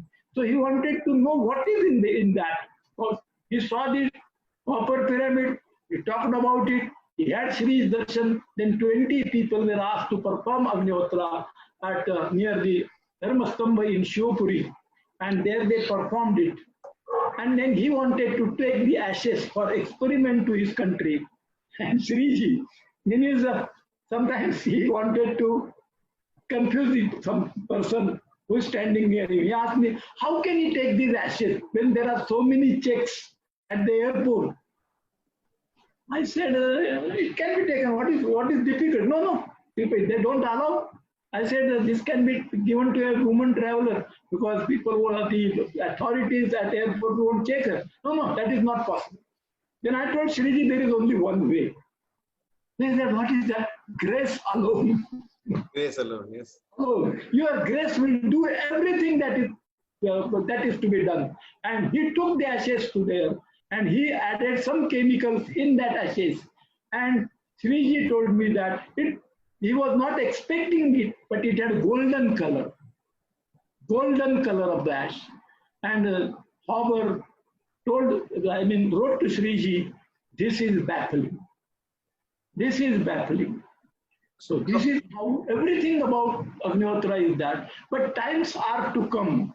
Just as you said, time is to come when people will flock to Shivpuri. Time has to come when people all over the world realize about Agnihotra and why Sriji made so much stress on that. And he told me once that thousands of years have passed since this Agnihotra is taught universally. So when thousands and thousands of years have passed, it will take some decades for people to understand what Agnihotra is. Re-understand it. So I think, so far I think we have covered a lot of important points. I think like we started from his childhood to his vow and to probably establishment of the Shivpuri as a global center, and then performance of the Somyaga. And from I think 69 to maybe now, let's come to today's world, because I want people to quickly also understand what is happening today and maybe what direction needs to be done tomorrow. Because right from 69 to today, I think Agnihotra has become a global phenomenon now. There are hundreds and thousands of people around the world who are doing Agnihotra. There are many places where people have created their own centers and sub-centers and are performing Agnihotra in small, large groups, even individuals in their own homes and families. And literally, I think a large part of the world is already now aware of the whole process of Agnihotra, how it is done, why it is done, the benefits. Many people are also conducting their own individual researches on it. And also, a large part of India itself is now aware and is performing Agnihotra. We have been doing these mass Agnihotra events over the last 2 years. And also, I think Somayagas have been done. I think we calculated, we have done, I think, 25 or 26, we have been blessed with being able to perform 25 or 26 Somayagas. So I think a lot of good work has been done since then. I mean, since Shree performed this Maha Somayaga and then gave the message of Agnihotra and fivefold path to the world, from then to now, in the 50 years since then, a lot of things have happened. And the world has also moved on. A lot of change has happened also in the world. Agnihotra, like I said, has become a global phenomenon. So I think the next important point in time is now, I think, what is current here, because 2 years ago we celebrated Shree's 100th birthday. Last year we celebrated the 50th year of Maha Somayaga.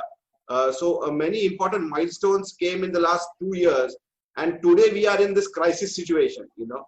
So the transformation from 1918, from the First World War that it started, to today's global situation, the crisis seems to mount. I mean, it's not as if it's going down. This crisis also seems to mount. At the same time, the good work also seems to grow. I mean, the way the Agnihotra has become a global, like an idea, the crisis also has been looming at the same time worldwide. We have called this a process of transformation. Of course, we are not looking at it as a crisis. We are looking at it as a process of transformation. But the process that was initiated in the early 20th century has moved on into the early 21st century as well. And today, I think all of us are here because most of us can't even go out of the house right now. We are not even allowed to go out of the house. There is this global pandemic type situation that we are facing. And I want to now understand this particular day, this particular moment on the background of how we understood every other moment also in history with Shree's life and story. That is why I wanted to call this Life and Work, because I did not want to focus on Shree's biography alone. I wanted to understand how his life story is unveiling the global change that we are experiencing. So, like we all had discussed, I think I remember speaking with Anna and also with you and with Bhupat Bhai and a few other people, that if some idea that he has given has to become a global phenomenon, and it's already been 100 years since his coming, what will it take in the next 100 years is something that we need to understand. What is going to happen in the next 100 years? That's an idea that only maybe a few thousand people understood in the last 100 years is going to become a household concept in the next 100 years. You know, so maybe today, from 1918 to maybe 2020, in the 102 years since Shree's birth, maybe a few thousand people are doing Agnihotra right now. You know, what is going to have to happen for everybody else to also accept this practice? Is it only because of the way we teach it? Is it because technology will enable us to reach more people? Or is it because a larger transformation is going to happen around us? That is what a lot of people are worried about. That is what a lot of people are also contemplating about. Because lifestyle in the early 19th, 20th century is very different from the life that we are living now. You know, for what now life has already changed. Life has already evolved over the last 100 years. What has Shree said about life's evolution from here on forward? Because I remember we discussing this point in great detail with you once, that Shree did mention about the times to come and the changes that are going to happen on this planet. Could you elaborate a little on that? My point is that whether people will believe it. Sriji did discuss it because we also asked him many questions many times, and he gave explanations. And there are 2-3 points. 100 years, yes, 102 years. I'll just interrupt you quickly. One moment. Yeah. Sorry for that. There is a point, I think, where Param Sadguru has also written in his handwritten letters, which can sound prophetic, which can sound like a prophecy for times to come, about events that will unfold in the coming times. One point I think he has also mentioned is the barrier of, like you had said, that it will take few decades for Agnihotra to become popular. He has mentioned in one point that that time frame could be 200 years. Yeah. You know, so of those 200 years, we have already finished 100. So the next 100 is what is causing a lot of concern and a lot of anxiety, because the next 100, what is going to happen? Yeah. That the world, all of them would have to understand what this whole process is. There are many prophecies expressed about the future by Shriji and by many other saints from Maharashtra and all over the world too. And we don't want to become like a conspiracy theory here. We want to only talk about Param Sadguru's idea as he has expressed it. Yeah. Yeah. Because, you know, I'm referring to this only because before his departure from this world, first he attained Mahasamadhi. He had asked for one book and he had asked a particular line to be read out. And that is important. That is why I said it. There are many other things. This comes from Saint Ramdas, the well-known figure in Maharashtra. He had said that a person will be born who will have the gist of all the religions, and he will be the king without kingdom. Vina rajyena saraja asit, like that. So he will be like that. So this is already said, and all changes have been mentioned by him in one book. And Shriji had asked me to write about that book. That is why I mentioned it. Yeah. There are 2 parts, but why 200 years will take place. 200 years or 300 years is a big time frame for a human being because his life is very short. But for the Almighty to bring about the changes, or the spirituality to bring about the changes, or even we say the path of knowledge, it takes long time for people to take it, grasp it, take it and adopt it. So that is the period mentioned in many books, that 200 years means Yuga Sandhi and Yuganta. Yuganta has already taken place and Yuga Sandhi is changing over to what we call a Satya Yuga, or the age of eternal religion, or the age of eternal practices. Eternal truth. Yeah, eternal truth. It takes time. And that is about 100 to 200 years. Just as people do not know even today that Kali Yuga has ended. People do not understand that. Sriji told me that in 1944, we are in new era, or Satya Vikram Samvat. Because, you know, on that day, or in 1944, 2000 years of Vikrami Samvat completed. Yes. And then the first two, they won't say it is 2001, 2002. They say 1, 2, 3, 4, like that. So he said what we are adding is Vikrami Samvat, we are saying Satya Vikram Samvat. From this day only, a new practice has started. The new era of religion is started. So in 1944 is the turning point, and calculate the years from that, not from 1980. Because that was the period of Yuga, Yugant. The first Yuga ended, first age ended, a new age started. And now we have to calculate it from 1944. 75 years almost are completed when Shree took vow to rejuvenate Vedas. It will take another 25 to 30 years to have great change in the world.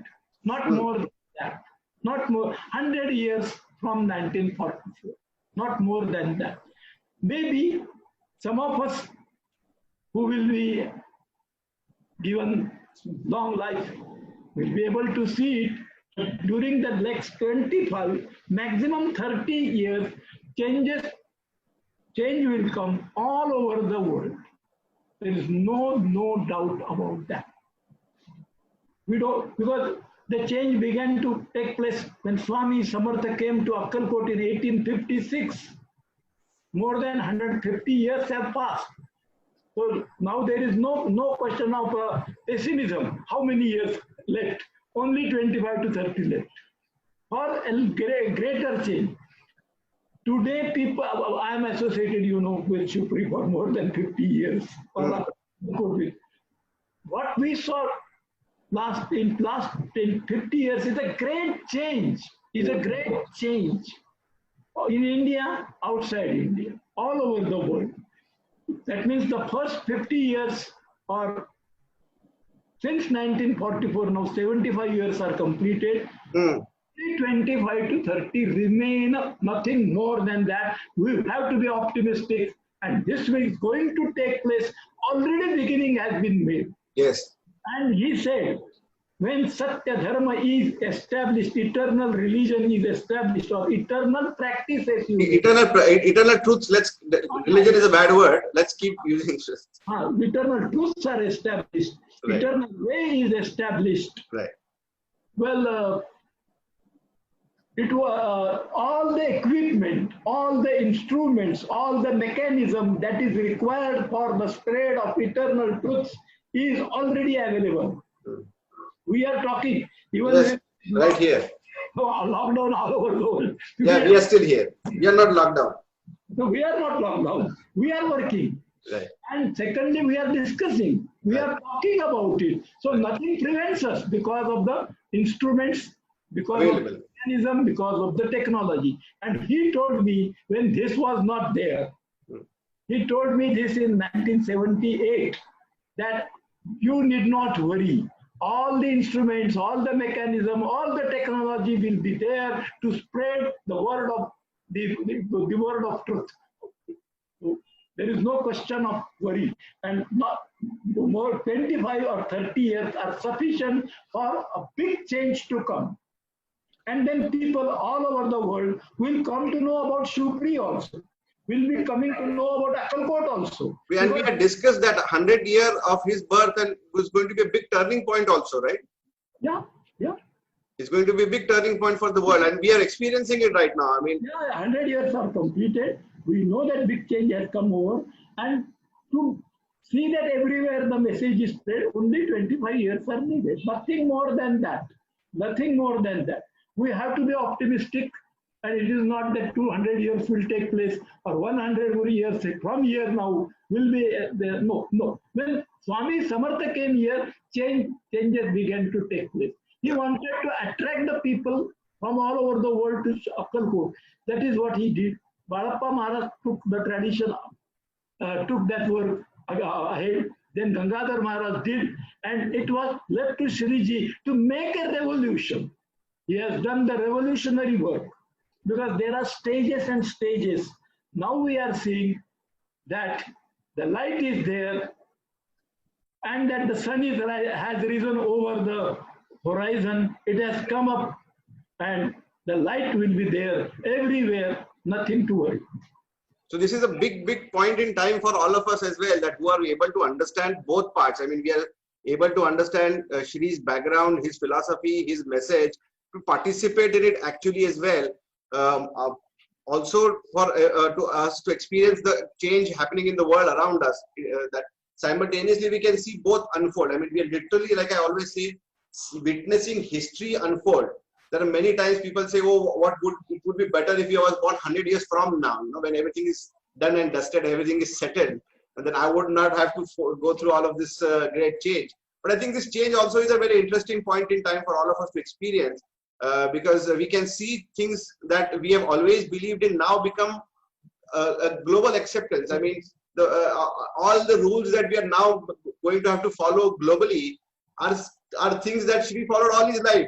You know, the rules of foods to eat, you know, all of the of hygiene, all of that is now going to be made mandatory globally, are basically part of Shree's personal routine always. I mean, he always followed a similar, very disciplined life, you know, particular food, what to eat, what not to eat, choice of all of that they're now advocating to all over the world as to build, how to build better immunity, how to eat this particular food for better health, eat organic, you know, eat fresh cooked meals, you know, all of those practices that are now going to be made mandatory almost because of this particular situation that we are experiencing globally, were always part of Shree's message. I mean, they're already there, that we that most of us also followed for the last 50 odd years.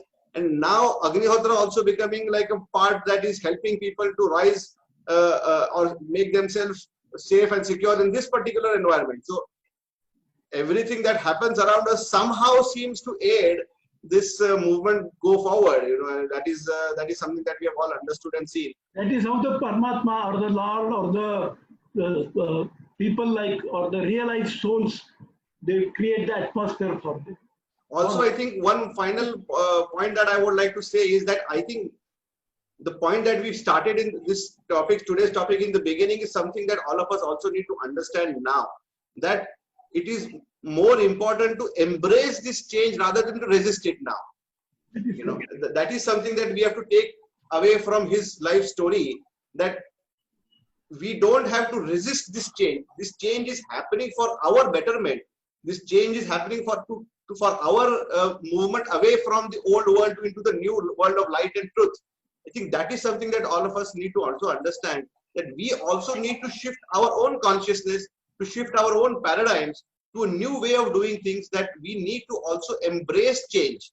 We can't keep resisting it. We can't keep trying to hold on to the old way of doing things, considering them to be the right way of doing things. We have to understand that the old world is going to collapse soon, that the old way of doing things is going to fall apart soon, and a new way of living life, a new template of leading a happy life is emerging out of all of this transformation.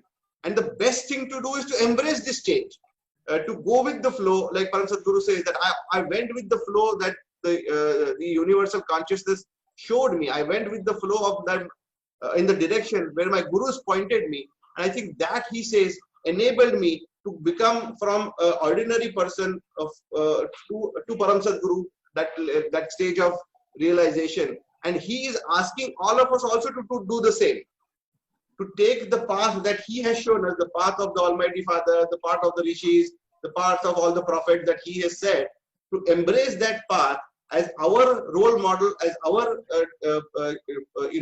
roadmap in life, and also arise and awaken to a greater height, to move away from the old way of doing things into a new, more evolved way of doing living a life. And I think the change starts not only for performing physical Agnihotra, but accepting surrender in our own mind, that we are here for service, we are here for surrender, we are here for a larger cause. That, I think, paradigm is going to be important. So why we did this particular session was basically to take, of course, Kaka's knowledge of history and events, and to impose on it the global changes that we have been seeing around us, and to basically come to this realization that, as Param Sadguru did in his life, embrace change, accept a new reality, follow the path of the learned, wise souls, we too should do the same. take his word for as a guiding roadmap, take his teachings, his philosophy, his message as the blueprint of life, and to embrace that this new way of this life, this new way of living, to see a larger, better tomorrow. Because, like he has also said, that don't be perturbed, don't be disturbed by what happens around you. There is going to be immense change. There is going to be tremendous turbulence around you. Don't be worried. Don't be anxious. Don't be fearful because of that. Keep faith in me. Keep faith in my message. Keep faith in my path that I have shown you. Keep your undisturbed attention or focus on the life that I have asked you to live. And be sure that I guarantee you that you will pass through this time safely, without any harm, securely, and you will, like he says, see a new sunrise, a new dawn, a new age awaken. I think that is something that is very important for all of to understand. That is why I made Kaka give this lot of time to all of us and to all of the people who will watch this program also, that it was important to understand this point, that the preparation it took for Shree to arrive, to manifest, the journey of his life, which was full of surrender, which was full of austerities, penances, tapa itself, and him delivering the message of Agnihotra, creating a global center here in Shivpuri, performing the Mahasomayaga for the whole planetary evolution, and giving a roadmap for the entire humanity to follow, which will take all of us, all entire life on this planet towards a greater ascension. I think that is the message of Param Sadguru. That is the gist of his life. I don't want to go into biographical moments. I don't want to go into finer moments of his life in this particular session. Maybe one day we could do that. One day when time permits us, we could do that. But in today's scenario, when the world is around us is in similar chaos as was when he was born, as was when he took the vow, as was during the time when Somayaga was done. Every moment in his life has seen a lot of turbulence happen around the world, but he has taken his followers, his people who looked up to him, always safely through, as if a passage was made for all of us to safely cross over to the other side. I think that is very important for all of us to understand, that Agnihotra and the message of Shree is a roadmap for tomorrow that we all have to adapt and accept, and that we don't have to resist it. There are many times when I see people are worried what is happening in the world. Param Sadguru has very categorically said, don't be disturbed by what happens around you. That there is a reason it is happening. There is a purpose that it is getting fulfilled. So focus on my message. Focus on your life. Focus on the practice of Agnihotra, because that, he says, alone will help us tide over any difficulties and go towards a better tomorrow. So I think that was what we wanted everybody to understand. That is why I took Kaka's time. I basically had to force him to do these sessions. Because he has studied Shree's life from very closely. He has spent decades with Shree, seen most of the events that we call history unfold in real life in front of him. And he is part of a select few group of people who are still here with us, who can give us a first-hand account as to what happened back then, helping us understand what is happening now, and also helping us understand what is probably going to happen in times to come. So this is a very important, that's why I wanted all of us to participate in this particular session. Not from, like I said, not from Shree's life story perspective, but to understand his life so that we understand our lives through him and understand our future through his life story. And I think it is possible to do that, which we could. I mean, like Kaka also said very beautifully, that the past shapes the future through the present, and this present that we are going through right now is going to shape a very beautiful tomorrow to come, that I think most of us could be a witness to. Even if we might not be a witness to it, we still have the opportunity to be the architects of it. That is something also very important for all of us, that many times people say, but we might not live long enough to see it happen. But it's not enough to, it's not enough to see the painting at the end of it. The process of painting a picture is also very beautiful. So we have the possibility of being the architects or being the people who build this beautiful world together. And with Shree's blessing and the grace of the gurus, I think that is something that we can be a part of. So no need to worry. We are like Param Sadguru himself has said, even if you are fallen in light. Gire ho to bhi prakash mein gire ho, to uski chinta na karo. So a lot of positivity emanating over the last 2 days. A lot of niceness coming out in times of crisis. And I think this was something that many people said they needed, because they felt trapped, they felt lonely, they felt anxious of what is happening around, and they felt unsure of what is going to happen tomorrow. So I think in this time of great upheaval, Shree's message is of peace, happiness, unity, brotherhood, and also a lot of tranquility that we could tide over difficult times and go towards a new beginning. I think that was what we wanted everybody to understand, and I think it has come across very beautifully. I'm going to give 5 final minutes for any questions. Does anybody have any questions? Please just type it in the chat box next to you. If not, we could end the session here then. Kaka, any final remarks? You have rightly pointed out everything. I add only a few sentences, not more than that. Always, whenever any calamities come, or when we see that we are in a fixed time or fixed position, think of the tomorrow which is bright, which is shining, and which will lead us to better future. There is no doubt about that, because what we have seen about in Shree's life and work is that he has made us think positively. He always told me, why do you worry? Whether I was traveling with him, whether I was in Guru Mandir, whether I was at Shivpuri, many times I was worried about what is happening in the country. It is not the first occasion that we are worried. This is not the first occasion that we are seeing a calamity. It is not the first occasion that we are seeing that our movements are blocked. There were many such things happening in India and around during last 60, 70 years. I always asked him about this, and he said, you need not worry. You need not worry. We will take care. And let us believe in his sentences. He will take care of us. Yeah, I think that sums it up very well. Somebody has asked, will there be a third world war? When was the time when we were not at war? I mean, look back at history. Just because somebody calls it a world war doesn't make it a world war. Humans have always been at war. So that is, my father always said, history of humanity is history of war. So there is no time when humans weren't fighting each other. So let's not worry about a particular branded, labeled, pre-planned, coming together of in negativity. Humans have always been violent. That is in our true nature. Panipat had 3 wars. Panipat had 3 wars. Yeah, humans have, Mahabharata, my father said, look back at all the major epics and all the beautiful poets. Iliad is a war story.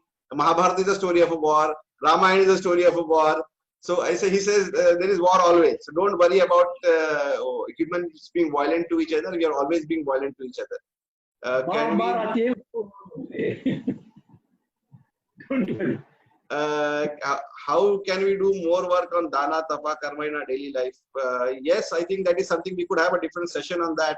We did speak about it briefly